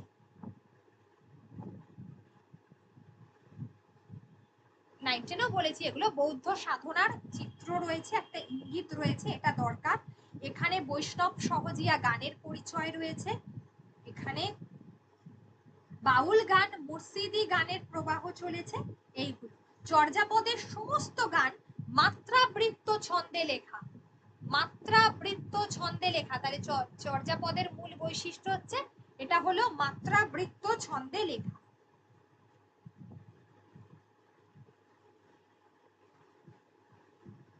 চর্যাপদের সমস্ত গানের মধ্যে মাত্রাবৃত্ত ছন্দ রয়েছে। আর কি রয়েছে এখানে? আচ্ছা, অন্তমিল যুক্ত। আর এখানে চর্যার গানগুলো রয়েছে, সেটা গুরুত্বপূর্ণ। রাগ রাগিনী রয়েছে, মল্লার, বঙ্গালী। রাগের কথা আমি ডিটেলসে দিয়ে দিয়েছি, ওই নোটটা থেকে পড়বে। এখানে তোমাদের মাত্র টেক্সটে, তোমাদের যে টেক্সটটা দিয়েছে ভাষা ও সংস্কৃতি, এখানে দুটো রাগের কথা উল্লেখ হয়েছে, একটা হচ্ছে মল্লার আর একটা হচ্ছে বঙ্গালী, ঠিক আছে। এই দুটোর কথাই এখানে বলা হয়েছে। চর্যাপদ মূলত প্রথমে পাল যুগ এবং তারপর সেন যুগ, এই যুগে রচিত হয়েছে। এখানে সবর পায়ের 28 নম্বর পদটার কথা বলা হচ্ছে, যেখানে বলছে যে উঁচা উঁচা পাবত তহি বসই সবরি বালি মরঙ্গি পিচ্ছ পরহীন সবরি গিবত গুঞ্জরি মাল। অর্থাৎ যেখানে উঁচু উঁচু পাহাড়ে যারা সবরি বালিকা, সবরি বলতে কাদের বোঝানো হয়েছে এখানে? আমি বারবার বলেছিলাম যে চর্যাপদে অন্তজ শ্রেণীর মানুষরা কিন্তু বসবাস করে, চর্যাপদে কিন্তু অন্তজ শ্রেণীর মানুষরা বসবাস করে, এবং তাদেরকেই কিন্তু সেই সবর শ্রেণীর কথা এখানে কিন্তু তাদের উদ্দেশ্যে সবর, ঠিক আছে। সেই নিচু শ্রেণীর মানুষের কথা এখানে বলা হয়েছে, নিচু শ্রেণীর সেই মানুষগুলোর কথা এখানে বলা হয়েছে। তো যেটা বলছেন যে নিচু শ্রেণীর মানুষগুলোর কথা এখানে বলা হয়েছে, তো এখানে সেগুলো যে তারা ময়ূর পুচ্ছ পড়েছে, ঠিক আছে। সবরি বালি মোরঙ্গি পিচ্ছ মানে ময়ূরের পুচ্ছ পড়েছে, গলায় তাদের গুঞ্জা ফুলের মালা, এইগুলো তারা একেবারে তাদেরকে এই ভূষণে বা এই দেহে তাদেরকে ঘুরে বেড়াতে দেখা যাচ্ছে। এই যে বিবরণটা রয়েছে, অর্থাৎ সবর পায়ের পদগুলো এখানে কিন্তু গুরুত্বপূর্ণ। তাহলে এই অংশটার মধ্যে সবর পায়ের পদগুলো কিন্তু উল্লেখযোগ্য। চর্যার এখানে আর একটা পদ রয়েছে, যেটা হচ্ছে 50 নম্বর পদ। তাহলে চর্যার 28 নম্বর পদ এবং 50 নম্বর পদ, এটা কিন্তু গুরুত্বপূর্ণ, যেটা সিলেবাসে রয়েছে। 50 নম্বর পদ যেখানে বলছে যে হেরি সে মেরি তৈলা বাড়ি খসমে সমতুলা, মানে এখানে বলেই দিয়েছে যে আমার উঁচুতে ঘর, কার্পাস ফুলে তার চারপাশটা ভরে গেছে, বাড়ির পাশে চাঁদ উঠেছে, ঠিক আছে। এখানে পদটার সংখ্যাটা জেনে রাখলেই হবে, বেশি ভালো। এখানে যে অংশগুলো দিয়েছে সেগুলো মূলত খুব একটা ডিটেলে কিছু দেয়। আচ্ছা, চর্যাদের যে সাধন তত্ত্ব প্রণালী সেটার কথা দেওয়া হয়েছে। আমরা জানি যে চর্যা গান হচ্ছে বৌদ্ধ সহজিয়াদের সাধন সঙ্গী, অর্থাৎ যেখানে তাদের যে পরমার্থ, যেখানে গেলে মহাসুখ পাওয়া যায়, বৌদ্ধ ধর্মে যে মহাসুখের কথা বলা হয়েছে এখানে তার কথাই বলা হচ্ছে। এই যে বৌদ্ধ ধর্মের শাখাগুলো, যার দুটো শাখা রয়েছে, একটা হচ্ছে হীনযান আর একটা হচ্ছে মহাযান। তাহলে চর্যাপদের দুটো, বৌদ্ধ ধর্মের যেহেতু এরা বৌদ্ধ ধর্মাবলম্বী, এদের দুটো শাখা, একটা হলো হীনযান, একটা হচ্ছে মহাযান। এই হীনযান বলতে কাকে বোঝানো হয়েছে? যারা হচ্ছে দক্ষিণাপথ, দক্ষিণ। আর মহাযান বলতে কাকে বোঝানো হয়েছে? মহাযান বলতে উত্তর দিকের মানুষকে বোঝানো হয়েছে, অর্থাৎ ভারতবর্ষের দক্ষিণ দিক আর একটা হচ্ছে উত্তর দিক। এরা কিন্তু বজ্রযান, যোগাচার, বিভিন্ন ধরনের কি বলবো এগুলোকে বলা হয় যে যোগাচার, বজ্রযান, এগুলো এক একটা সূত্র, বা যেগুলোকে আমরা বলতে পারি এক কথায় ফিলসফি, যেগুলো এক একটা দর্শন। বৌদ্ধ ধর্মের এগুলো এক একটা দর্শন মেনে চলে। দেহের উপাদানগুলোর ভেতর সাধন তত্ত্ব রয়েছে।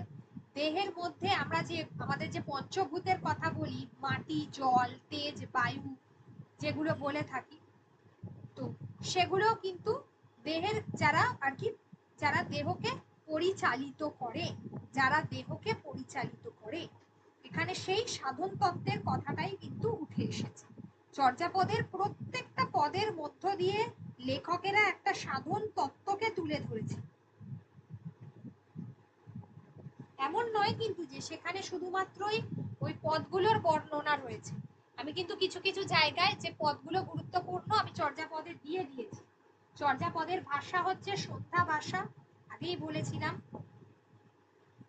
একে কেউ হেয়ালি, মানে যেটাকে বলা হয় এর মধ্যে একটা হেয়ালি রয়েছে, সেই জন্য এটাকে আলো আধারী পূর্ণ ভাষা বলা হয়। মূলত দক্ষিণ পূর্ব সন্ধ্যা ভাষা কেন বলা হয়েছে? সন্ধ্যা অর্থাৎ আর্যাবর্ত, যে যে জায়গাগুলো আমাদের এখানকার ভাগলপুর, বীরভূম, তারপর সাঁওতাল পরগনা, পশ্চিমাঞ্চল, এই জায়গাগুলো কিন্তু সন্ধ্যা দেশ। এই এই সমস্ত জায়গাগুলোর ভাষাই কিন্তু সন্ধ্যা ভাষা নামে পরিচিত।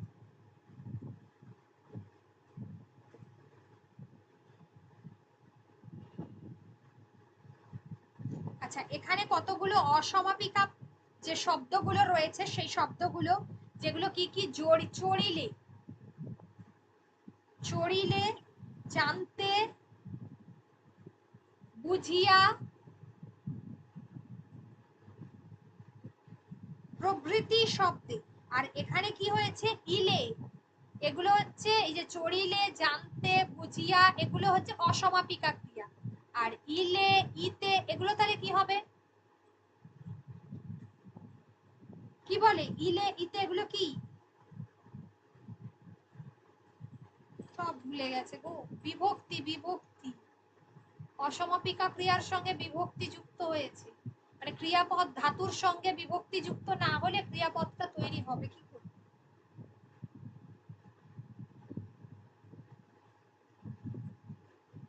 এখানে অনেকগুলো প্রবাদের কথা বলা হয়েছে। আমরা বলি না যে প্রবাদগুলো রয়েছে যে কি বলবো, দুষ্ট গরুর চেয়ে শূন্য গোয়াল অনেক ভালো।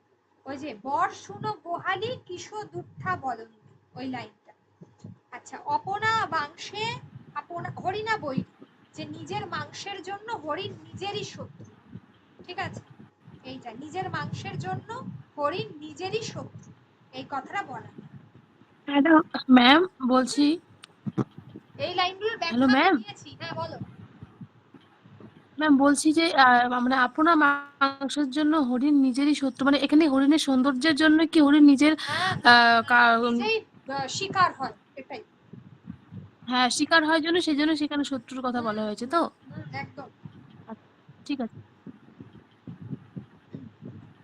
তো এই জায়গাগুলো যেগুলোতে সাহিত্য মূল্যের ক্ষেত্রে এগুলো কিন্তু খুব গুরুত্বপূর্ণ। ঠিক আছে, তাহলে 33, 49 তোমাদের দুটোই আছে, তোমরা দুটোই পড়ে নেবে, ওই 28 সংখ্যক আর ওই 50 সংখ্যক। ক্রিয়াপদগুলো দেখবে, বিভক্তির প্রয়োগগুলো দেখবে, ওই যে কে, রে, এই বিভক্তির গুলোর প্রয়োগ ঘটেছে। এখানে যে সাহিত্যিক উপাদানগুলো রয়েছে গুরুত্বপূর্ণ, এই যে সুনীতি কুমার চট্টোপাধ্যায় খুব ভালো যুক্তি দিয়ে বলেছেন, origin and the development of Bengali language, ODBL এ বলে গেছেন, যেগুলো যেগুলো বললাম। করিব, যাইবে, ইব যোগ হয়েছে, ভবিষ্যৎকালের ক্রিয়াপদ গঠন, এক্ষুনি বলছিলাম যেটা একটু আগে, এগুলো কিন্তু গুরুত্বপূর্ণ। ঠিক আছে, আরেকটা হলো এগুলো ভাষাতাত্ত্বিক নিদর্শন। ভাষাতাত্ত্বিক নিদর্শনের মধ্যে চর্যাপদের মধ্যে, বাংলা সাহিত্যে চর্যাপদের মধ্যে এটা কি দিয়েছে, অত ডিটেল দেয়, ওই ক্রিয়ারূপ যেগুলো বিভক্তি যেগুলো ব্যবহার করেছে ওগুলোই দেয়। আচ্ছা, সমাজ আর লৌকিক জীবন, একদম সমাজ আর লৌকিক জীবনটা এখানে গুরুত্বপূর্ণ। সামাজিক রাজনৈতিক পটভূমি, চর্যাপদ যেহেতু গৌড়বঙ্গের একটা ভাষা কাব্য। ঠিক আছে, আমি আগেই বললাম যে বাংলাদেশের চিত্র সুন্দরভাবে এখানে মানে গড়ে উঠেছে। আবার ইতিহাস দেখলে আমরা দেখছি দশম থেকে দ্বাদশ শতাব্দীর মধ্যে পতন হয়েছে পাল রাষ্ট্র, সেন রাষ্ট্র তৈরি হচ্ছে এই সময়টাতে। আবার ধীরে ধীরে সেন বংশের খুব গৌরবময় একটা সময় আমরা দেখতে পাই এবং ধীরে ধীরে সেন বংশের পতন ঘটে। এই বিষয়গুলো কিন্তু এখানে জায়গাটার মধ্যে ফুটে উঠেছে, ঠিক আছে, সামাজিক এবং লৌকিক জীবন। আচ্ছা, ওই যে ঢেনঢন পায়ের লেখা পদগুলো গুরুত্বপূর্ণ, 33 সংখ্যক পদ। তালো তো মোর ঘর নাহি পর বেশি, হাড়ি তো ভাত নাহি নীতি আবেশি। মানে টিলার উপরে আমার ঘর, যেখানে প্রতিবেশী নেই, হাড়িতে ভাত নেই, সবসময় উপবাস করে কাটাতে হয়, সারা দিন রাত্রি উপবাস করে কাটাতে হয়। এইগুলো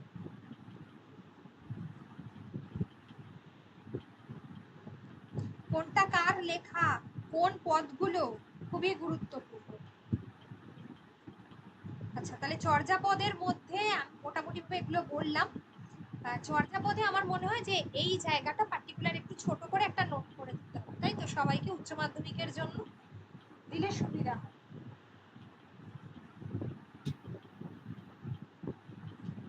কারণ অনেকের কাছে বইটা নেই, সেটা সুবিধা হয়, আর এত বড় বই কারোর পড়তে ইচ্ছে করে, দিয়ে দেবো।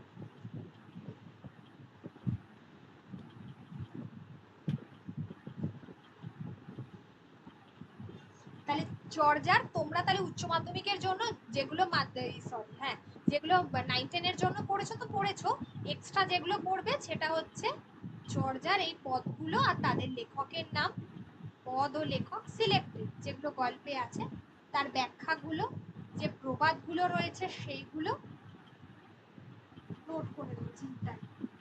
আর হচ্ছে ভাষাটা কি কি, সাহিত্য মূল্য কি কি আছে, কি কি বিভক্তি ব্যবহার করা হচ্ছে, কি কি কি বলবো ক্রিয়াপদ গঠিত কি কি ব্যবহার করা হচ্ছে, কি কি অসমাপিকা ক্রিয়া ব্যবহার করা হচ্ছে, সেগুলো একটু ভালো করে দেখতে হবে। প্রবাদ কোনগুলো ব্যবহার করা হচ্ছে, কোন রাগগুলো ব্যবহার করা হচ্ছে, মাত্র এখানে তো দুটো রাগেরই কথা বলছে, তো সেই রাগগুলোর কথা ব্যবহার করা হচ্ছে। আর চর্যাপদের ভাষাটা নিয়ে একটুখানি দেখতে হবে, সেইগুলো রচনাকাল তো ওখানে লিখিয়ে দিয়েছি আদৌ। আচ্ছা, এখানে কাদের কথা বলা হয়েছে? এখানে বেশি, ম্যাম একটা কথা বলবো? হ্যাঁ বলো। বলছি সিলেবাসে তো কোনো বাংলা সাহিত্যের ইতিহাস নেই 11-12 এর সিলেবাসে। তাহলে ভাষা আর সংস্কৃতি বইটাতে কি লেখা আছে?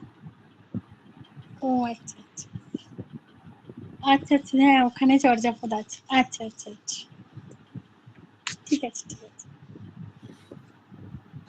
তোমাদেরকে সিলেবাস বোঝাতে বোঝাতেই আমার 2.5 মাস চলে যাবে, আর কবে পড়াবো? একটু বইপত্র খোলো সবাই, সময় নেই, আমাকে এত ঝড়ের মতো ছুটতে হচ্ছে। নোট করে দেবো আমি, নোটগুলো আমি বুঝতে পারছি, নোটই পড়তে হবে। ছন্দ আছে, মাত্রা বৃত্ত ছন্দ। হ্যাঁ ম্যাম, নোট করতে হবে। হ্যাঁ বুঝতে পেরেছি, নোট পড়ে পড়েই তো হ্যাঁ, নোট করলে সুবিধা হবে ম্যাম। 11-12টা নোট করে দেন, তাহলে সুবিধা হবে, আর মাধ্যমিক যেটা আছে ওটা বেশি করে হয়ে যাবে। হ্যাঁ ওটাও তো নোট করে দিয়েছি। হ্যাঁ দিয়েছেন, বাট যেটা 9-10 11-12 যেটা আছে এটা নোট করে দেবেন, তাহলে ওটা একটু খাটতে কম হবে তাহলে।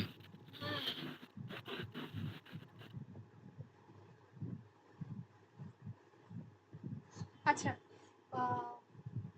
তাহলে এই যে যে অংশগুলো বললাম, পয়েন্টগুলো অন্তত নোট ডাউন করে রাখো, ম্যাম পড়ার সময় বুঝতে সুবিধা হবে। হ্যাঁ বলো, আর কারোর কিছু বলার আছে? ম্যাম চর্যাপদে চর্যাপদ এবং শ্রীকৃষ্ণ কীর্তন এই সময়টা থেকেই আমরা এই নাট্য গীতের সূচনা হচ্ছে। তারপরে আমরা কি দেখছি, ঝুমুর আসছে, লোকগান আসছে, বাংলায় নাটকের চর্চা শুরু হচ্ছে। এবার নাটক যে হবে সেটা কোথায়, নাটকটা তো কোথাও মঞ্চস্থ করতে হবে, তাহলে তাকে কি বলা হচ্ছে, থিয়েটার বলা হচ্ছে। তাকে বলা হচ্ছে থিয়েটার, যদিও এখানে থিয়েটার খুব বিশেষ খুব ডিটেলে বলেনি, তবু আমি বলছি। তো থিয়েটার বলতে এখানে যেটা বলা হচ্ছে যে 1753 সালে কলকাতার লালবাজারের উত্তর পূর্ব কোণে অবস্থিত প্লে হাউস।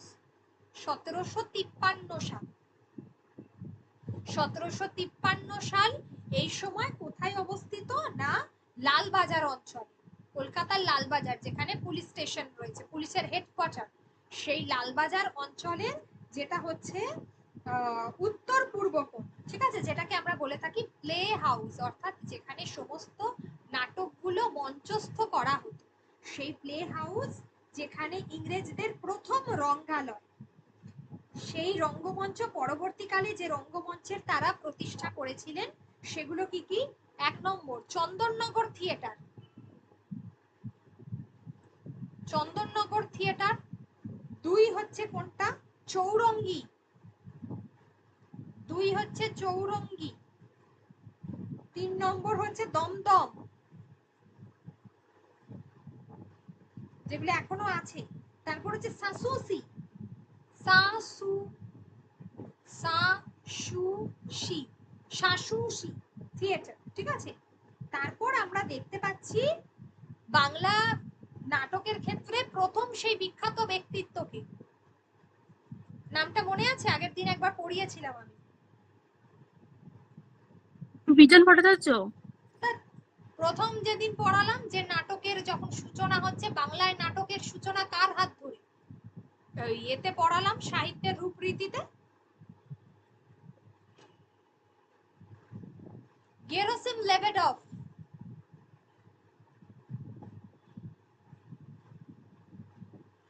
লেবেডভ, গেরাসিম, হ্যাঁ গেরাসিম লেবেডভ, এই ব্যক্তির হাত ধরে।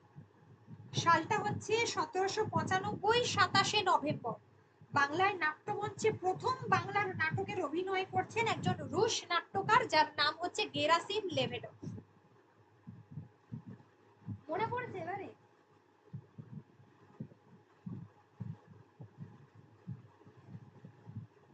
তারপরে কি হচ্ছে?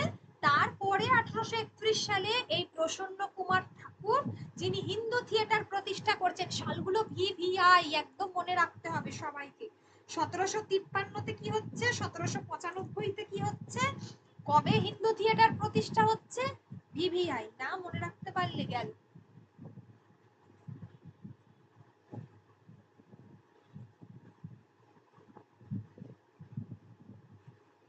আচ্ছা, তাহলে হিন্দু থিয়েটার প্রতিষ্ঠা হলো যেখানে এই সময় বাংলায় প্রথম মৌলিক নাটক রচনা করলেন। কে রচনা করলেন? তারাচরণ শিকদার।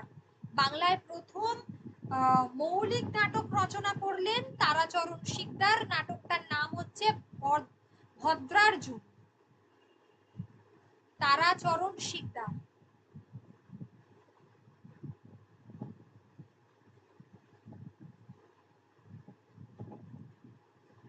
প্রথম মৌলিক নাটক রচনা করলেন তারাচরণ শিকদার, নাম হচ্ছে ভদ্রার্জুন। ঠিক আছে, তারপরে রামনারায়ণ তর্করত্ন আসছে। রামনারায়ণ তর্করত্নের হাত ধরে কি কি নাটক আসছে, এই সালগুলোই দেবে তোমাদের, আর কার কি লেখা। বেশিরভাগ প্রশ্নে তাই দেখেছি। রত্নাবলী, সাল মনে রাখতে হবে। মালতী মাধব, এছাড়া রামনারায়ণের দুটো গুরুত্বপূর্ণ নাটক, কুলীন কুল সর্বস্ব, আর একটা হচ্ছে নবনাটক, তাই তো?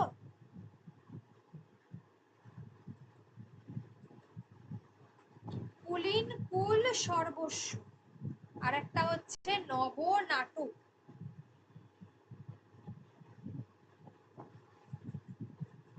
নবনাটক আর কুলীন কুল সর্বস্ব। ঠিক আছে, এই নাটকগুলো আসছে, নামগুলো মনে রাখবে। তাহলে রত্নাবলী, বেনি সংহার, কুলীন কুল সর্বস্ব, নবনাটক, এই 4টে সাল মনে রাখবে। ঠিক আছে, বেনি সংহার হচ্ছে 1856,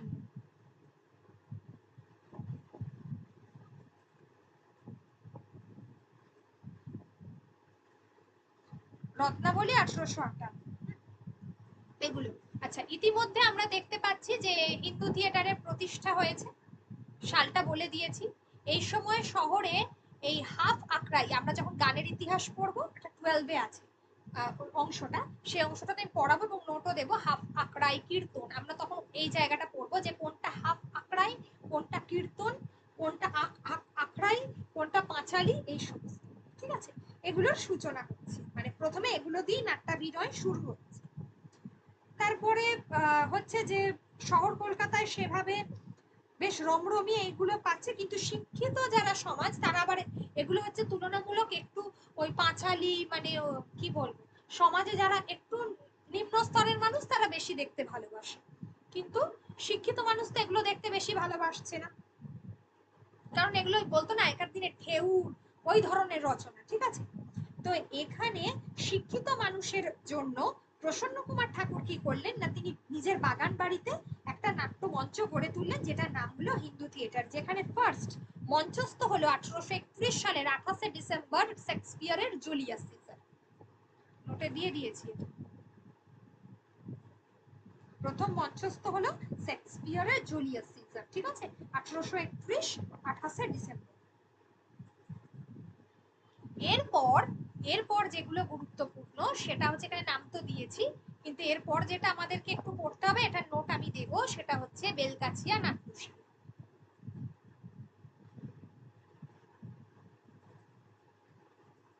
এই বেলগাছিয়া নাট্যশালায় মধুসূদন দত্ত নাটক দেখতে গেছিলেন, গিয়ে তিনি অসম্ভব রেগে গেছিলেন, এবং যেখান থেকে তিনি ওই অলিখ্য নাট্য রঙ্গে, তাই না, মজে লোকের আড়ে বঙ্গে নিরখিয়া প্রাণে নাহি সয়, লাইনটা মনে পড়ছে তো? সেই যে লাইনটা, এখানে গিয়েই নাট্যশালায় তিনি কি করছেন না, তার শৌখিন নাট্যশালা পাইকপাড়াতে রাজা ঈশ্বর সিংহ এবং প্রতাপচন্দ্র সিংহ, যারা কিন্তু, যেটা দ্বারকানাথ ঠাকুরের বাগান বাড়ি নামে পরিচিত ছিল আসলে এই বাড়িটা আগে, তারপরে বেলগাছিয়া নাট্যশালা সেখানে তৈরি করলেন। কারা তৈরি করলেন? একজন হচ্ছেন ঈশ্বর সিংহ, আর একজন হচ্ছেন প্রতাপচন্দ্র সিংহ।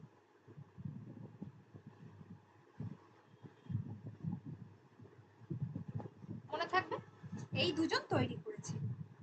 তো এই দুজন যখন তৈরি করলো, তো রামনারায়ণ তর্করত্নের সংস্কৃত থেকে বাংলায় অনুবাদ করা হয়েছে যে নাটক রত্নাবলী, ঠিক আছে, মৌলিক নাটক কুলীন কুল সর্বস্ব, এইগুলো।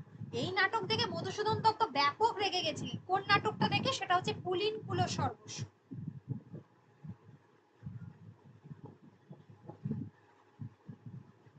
ভীষণ রেগে গেছিলেন, রেখে গিয়ে তিনি শর্মিষ্ঠা নাটক রচনা করলেন। সেই সার্থক বাংলা নাটকের সূত্রপাত শর্মিষ্ঠার হাত ধরে। 1859 শর্মিষ্ঠা নাটক তৈরি হলো, ভীষণ জনপ্রিয় হয়েছিল। পরবর্তীকালে বেলগাছিয়া থিয়েটারের অন্যতম প্রধান উদ্যোক্তা ঈশ্বরচন্দ্র সিংহ যখন তিনি মারা গেলেন, তখন কিন্তু বেলগাছিয়া নাট্যশালা প্রায় বন্ধ হয়ে গিয়েছে, ঠিক আছে। এরপর আমরা মধুসূদন দত্তের চ্যাপ্টারে আসবো, যেটা আমরা 9, 10 এ পড়বো।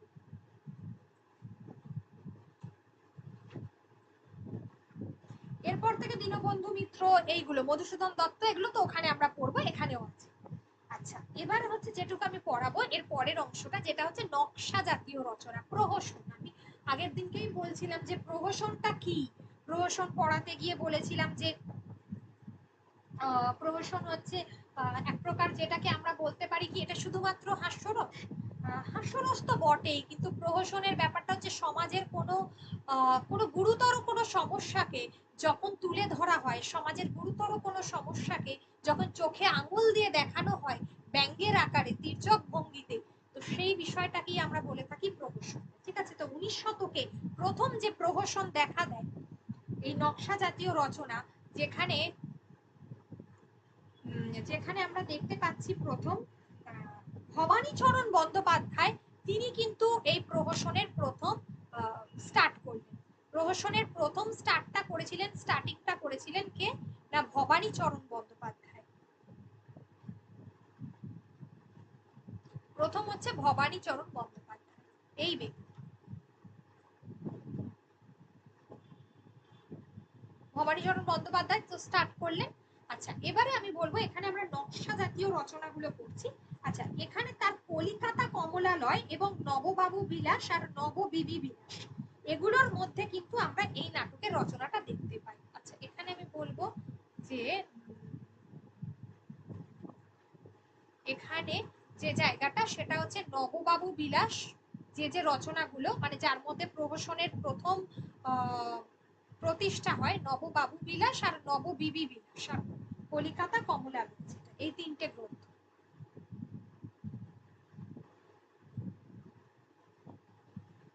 কলিকাতা কমলালয়,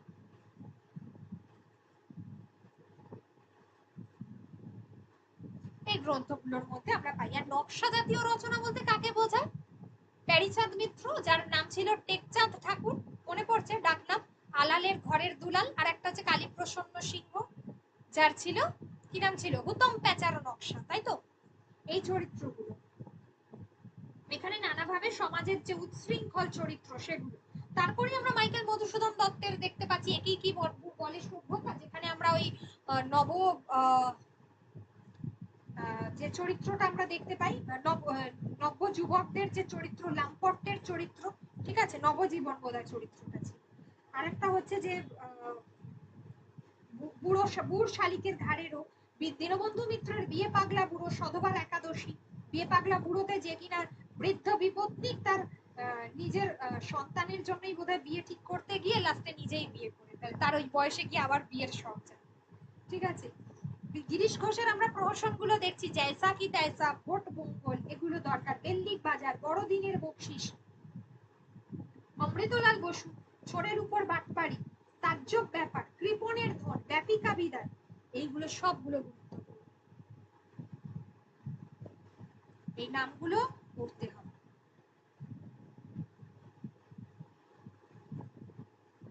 শাল আছে, যে কটা শাল বলছি মনে রাখতে হবে।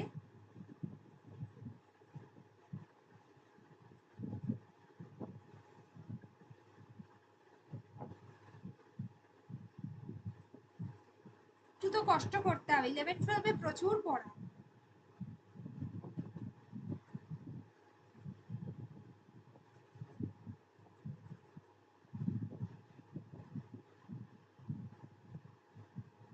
আচ্ছা, তাহলে এই জায়গাগুলো খুব দরকার।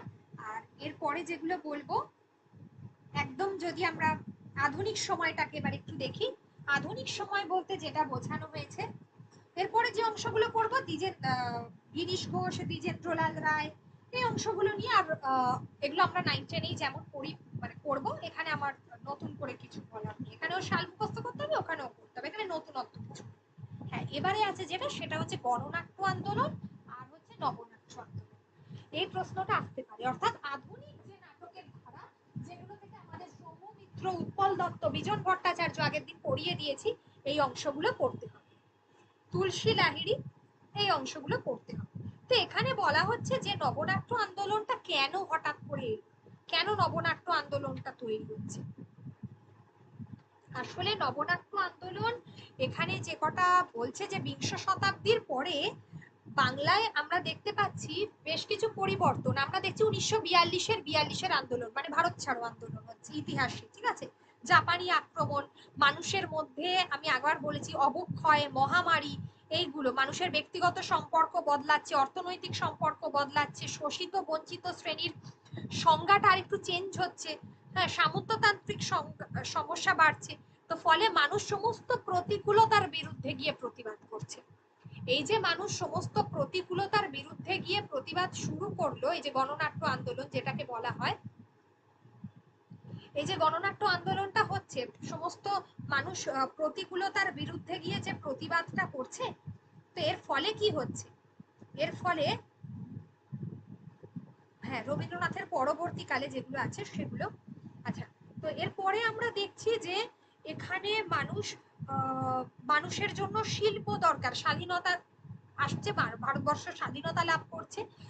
সব থেকে একটা বড় সমস্যা এই সময় হয়ে দাঁড়াচ্ছে যে ইংরেজরা যখন ভারত ভাগ করে দিচ্ছে, তারা কিন্তু যেটা করছে, হিন্দু মুসলমানের মধ্যে একটা বিরোধ, যার আজও আমরা সেই বিষয়টা চলছে। তো এই হিন্দু মুসলমানের বিরোধ যখন দেখা দিল, সমাজের ঐক্যটাকে অনেকটা নড়িয়ে দিল, অর্থনৈতিক দোলাচলতা এগুলো তৈরি হচ্ছে, এর ফলে অর্থনৈতিক বিভীষিকা, ঘাত প্রতিঘাত, 50-এর দশক, মন্বন্তর, এইভাবে কি হচ্ছে, বাংলা নাটকের যে আমরা রবীন্দ্রনাথের নাটকের মধ্যে যে বিষয়গুলো দেখেছিলাম, সেই বিষয়গুলো কিন্তু আর থাকছে না। মানে আগের যে আমরা দেখছি, কেউ পৌরাণিক নাটক রচনা করছে, কেউ হচ্ছে কি বলবো, সামাজিক নাটক রচনা করছে সেই সময় পণ প্রথা ইত্যাদি ইত্যাদি নিয়ে, না, এবারে কিন্তু আর সেগুলো হচ্ছে না। কেন হচ্ছে না? তার কারণ এখন মানুষের জীবনের পরিপ্রেক্ষিত গুলো বদলে যাচ্ছে। এই যে বিষয়গুলো এতক্ষণ ধরে বলছি, মন্বন্তর, দুর্ভিক্ষ, এগুলো নিয়ে ধীরে ধীরে নাটক রচনা হচ্ছে। মানুষ খেতে পাচ্ছে না, অর্থ সংকটে ভুগছে, এই অর্থ সংকট থেকে পারিবারিক সংকট দেখা দিচ্ছে, এইগুলো নিয়ে কিন্তু আন্দোলন তৈরি হচ্ছে, এবং সেই আন্দোলনের প্রভাব নাটকে পড়ছে। এগুলোকে বলা হচ্ছে গণনাট্য আন্দোলন থেকে যে নাটকগুলো তৈরি হচ্ছে সেইগুলো কারা তৈরি করছেন? উৎপল দত্ত তৈরি করছেন, বিজন ভট্টাচার্য তৈরি করছেন, মন্মথ রায় তৈরি করছেন, তারপরে পরবর্তীকালে শচীন্দ্রনাথ সেনগুপ্ত তৈরি করছেন, ঠিক আছে, মন্মথ রায় বলেছি, যোগেশচন্দ্র চৌধুরী তৈরি করছেন, এরা। যেমন শচীন সেনগুপ্তের সিরাজউদ্দৌলা, ঠিক আছে, এই নামগুলো গুরুত্বপূর্ণ। কার কোনটা নাম? মনোজ বসু, তারপরে হচ্ছে যে মন্মথ রায়ের নাটকগুলো। এই তো গণনাট্য আন্দোলনের মূল বিষয়বস্তু যে এখানে গণনাট্য আন্দোলনের মধ্যে মূল বিষয়বস্তুগুলো হচ্ছে যে এখানে মানুষের যে ব্যক্তিগত সমস্যাগুলো, জীবন সমস্যাগুলো, সেগুলো কিন্তু দেখানো হচ্ছে। ব্যক্তি সমস্যা কখনো যেন একটা শ্রেণী সমস্যার রূপ ধারণ করছে, সেগুলো কিন্তু এখানে স্থান পাচ্ছে। আচ্ছা, তুলসী লাহিড়ী, বিখ্যাত তুলসী লাহিড়ীর নাটকগুলো ছেঁড়া তার, দুঃখীর ইমান, এই দুটোর সাল মনে রাখতে হবে। দুঃখীর ইমান আর ছেঁড়া তার, ঠিক আছে, ছেঁড়া তার। তারপরে লক্ষ্মীপ্রিয়ার সংসার, ঝড়ের মিলন, এগুলো না মনে রাখলেও চলবে সাল, কিন্তু আগের যে দুটো বলেছি ওই দুটো মনে রাখতেই হবে। এখানে বলবো যে ফেদেরিকো লোরকা, র্যালফ ফক্স, এই বিখ্যাত ব্যক্তিত্ব যারা ফ্যাসিস্ট শক্তির নিন্দা করেছিল। কেন গণতন্ত্র কেন দরকার ছিল সেটা বলা হচ্ছে যে না, গণতন্ত্র দরকার আছে। গণনাট্যের আদর্শগুলো, যে ব্যক্তি চরিত্রগুলো কখনো শ্রেণী চরিত্র হয়ে উঠছে, ব্যক্তি মানুষের নয়, প্রধান হয়ে উঠছে ব্যক্তি সমষ্টির কথা। লোক সংস্কৃতির মধ্য দিয়েই পরিবেশিত হচ্ছে, কিন্তু কি পরিবেশিত হচ্ছে না, মানুষের মধ্যবিত্ত যে মানসিকতা সেটাকে ত্যাগ করে মানে মানুষকে বাস্তবধর্মী করে তোলা, এটাই হচ্ছে মূল বিষয়। মানুষকে অনেক বেশি বাস্তবধর্মী করে তুলতে হবে। তারপর বিজন ভট্টাচার্য, বিজন ভট্টাচার্য আগের দিনকে পড়িয়েছি ডিটেলসে। শম্ভু মিত্র, উৎপল দত্ত, ঠিক আছে।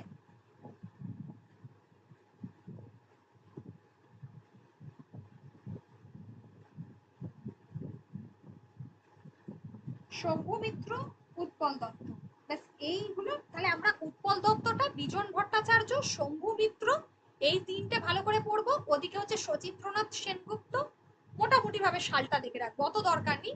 আর হচ্ছে আরেকটা বললাম তুলসী লাহিড়ী, ইয়েস, তুলসী লাহিড়ী, এদের যে বিখ্যাত যে গ্রন্থগুলো আছে তার সাল আর সেগুলোর বিষয়বস্তু, এইটুকু দেখে যাবো, আর কিচ্ছু দেখে যাবো।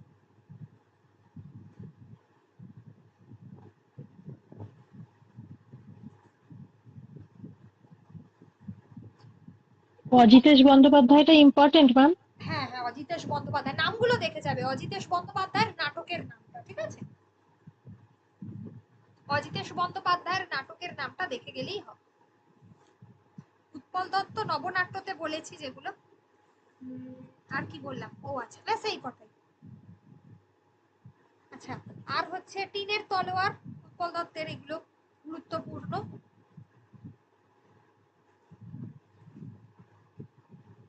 আচ্ছা, অজিতেশ বন্দ্যোপাধ্যায়, আচ্ছা, তারপরে নান্দিকার গোষ্ঠী, রুদ্রপ্রসাদ সেনগুপ্তের নান্দিকার গোষ্ঠী। আসলে একেবারে রুদ্রপ্রসাদ সেনগুপ্তের যে নান্দিকার গোষ্ঠী তা নয়, তার আগে একজনের ছিল, কিন্তু তিনি খুব একটা নান্দিকারকে তুলে ধরতে পারেননি, যেটা পরবর্তীকালে ওটা রুদ্রপ্রসাদ সেনগুপ্তেরই নাট্যদল হয়ে যায়, ঠিক আছে, একদম আধুনিকতম সময়।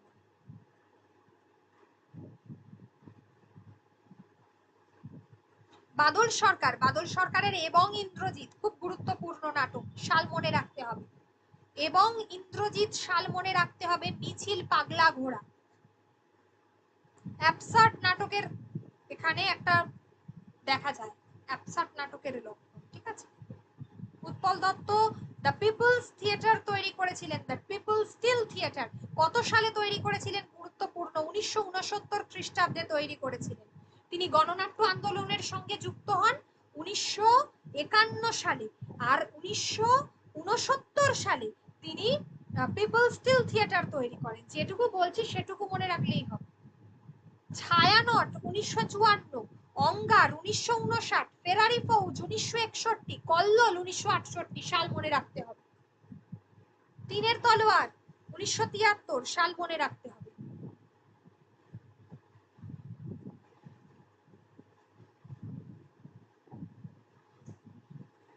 তাহলে এইটুকু সালগুলো বলে দিলেই হবে, তোমাদেরকে এক জায়গায় করে দিতে হবে, নইলে তোমরা করতে পারবে না।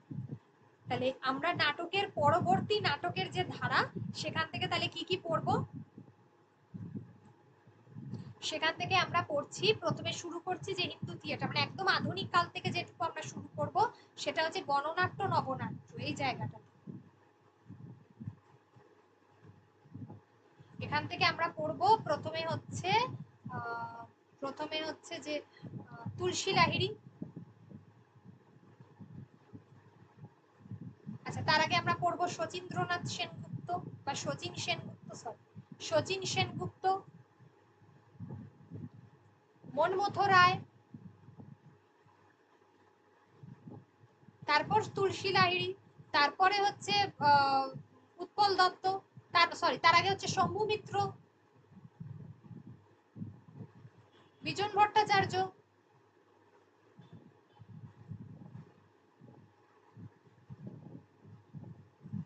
বাদল সরকার,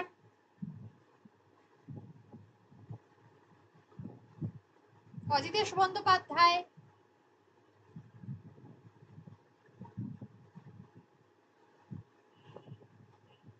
বাদ গেল কিছু, নান্দিকার গোষ্ঠী। এই জায়গাটা ভালো করে পড়তে হবে।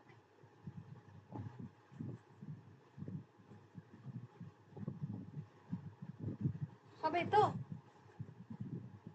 একটু কষ্ট করতে হবে এই কদিন। আচ্ছা, এবারে আসি যাত্রাটা একটু বলে দিই। যাত্রাটা হচ্ছে যে, যাত্রা শব্দের অর্থ আমরা জানি কোথাও যাওয়াকে বোঝায়, ঠিক আছে? যাত্রা শব্দের অর্থ হলো কোথাও যাওয়াকে বোঝায়। প্রথম চর্যাপদে কিন্তু যে নাট্যরীতি সেটা কিন্তু যাত্রা।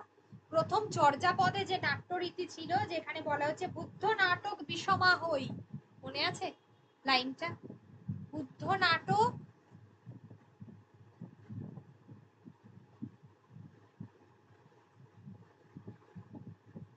বিষমা হই, এই যে লাইনটা ছিল, এই লাইনটার মধ্য দিয়েই কিন্তু এই চর্যাপদের নাটকের সূচনা, যাত্রার সূচনা বলা যেতে পারে, ঠিক আছে? তো পরবর্তীকালে চৈতন্যদেবের আবির্ভাবের ফলে কৃষ্ণ যাত্রা, যেটা খুব গুরুত্বপূর্ণ হয়েছিল, 1509 খ্রিস্টাব্দ, চন্দ্রশেখর আচার্যের বাড়ি, পরে শ্রীবাসের, চৈতন্যদেবের যে ভক্ত শ্রীবাসের বাড়ি, ঠিক আছে? আবার যাত্রাটা চলছিল, কিন্তু পরবর্তীকালে বঙ্কিমচন্দ্র চট্টোপাধ্যায়, মধুসূদন দত্ত, ইভিন হচ্ছে সকলেই কিন্তু নিন্দে করেন, যাত্রাকে ভাঁড়ামি বলেছেন।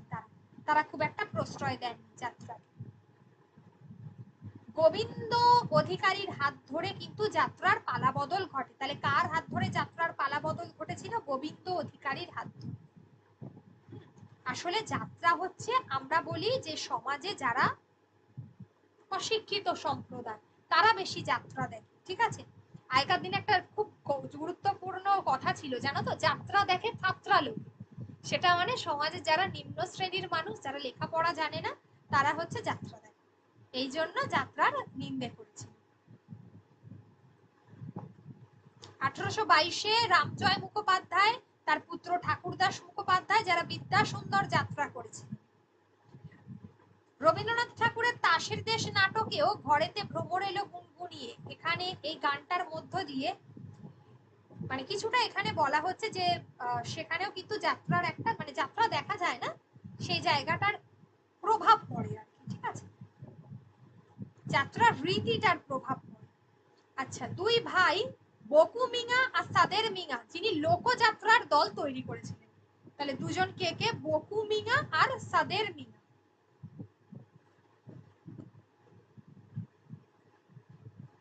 বকু মিঙা আর সাদের মিঙা,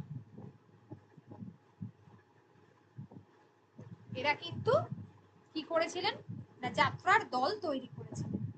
এরা দুজনে যাত্রার দল তৈরি করেছিলেন।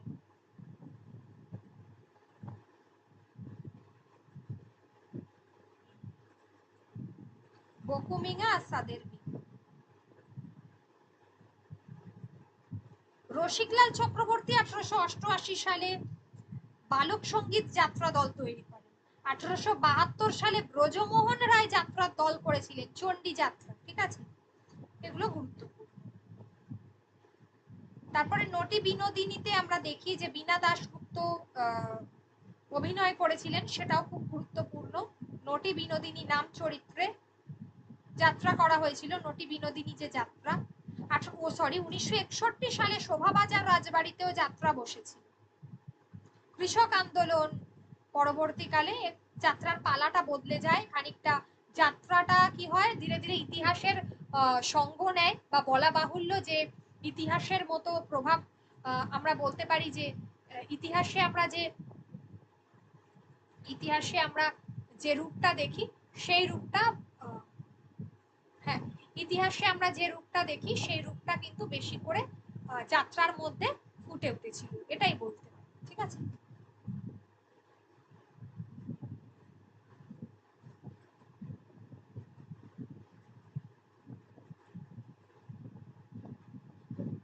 চলে গেল নাকি? আচ্ছা, তো হ্যাঁ, তো এই জায়গাগুলো খুব বেশি গুরুত্বপূর্ণ, ব্যাস এইটুকু পড়লেই হবে, ঠিক আর পড়ার দরকার নেই।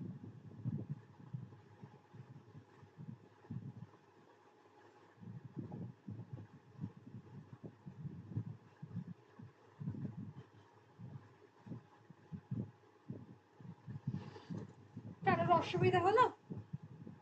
কি হয়েছে বলো, কার কি সমস্যা শুনি।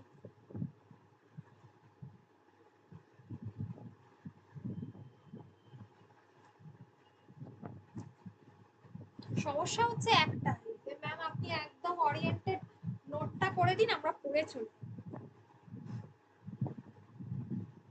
ঠিক বলেছেন। আমি বুঝতেই পারছি, ঠিক আছে তাই হবে। ম্যাম বলছিলাম কি ফর্ম ফিল আপ গুলো এখন করবো না কয়েকদিন পর করবো ম্যাম? একদিন পরে করো সবাই, এখন করো না। অঢেল টাইম আছে, দু একদিন পরে করো। তাহলে আমি ফর্ম দেখলাম ম্যাম, ফর্মটা দেখলাম কিচ্ছু নেই ফর্মে, শুধু সিম্পল একটা মনে হয় কি একটা দিয়ে দিয়েছে, মানে নর্মালি প্রাইমারি টেটে যেরকম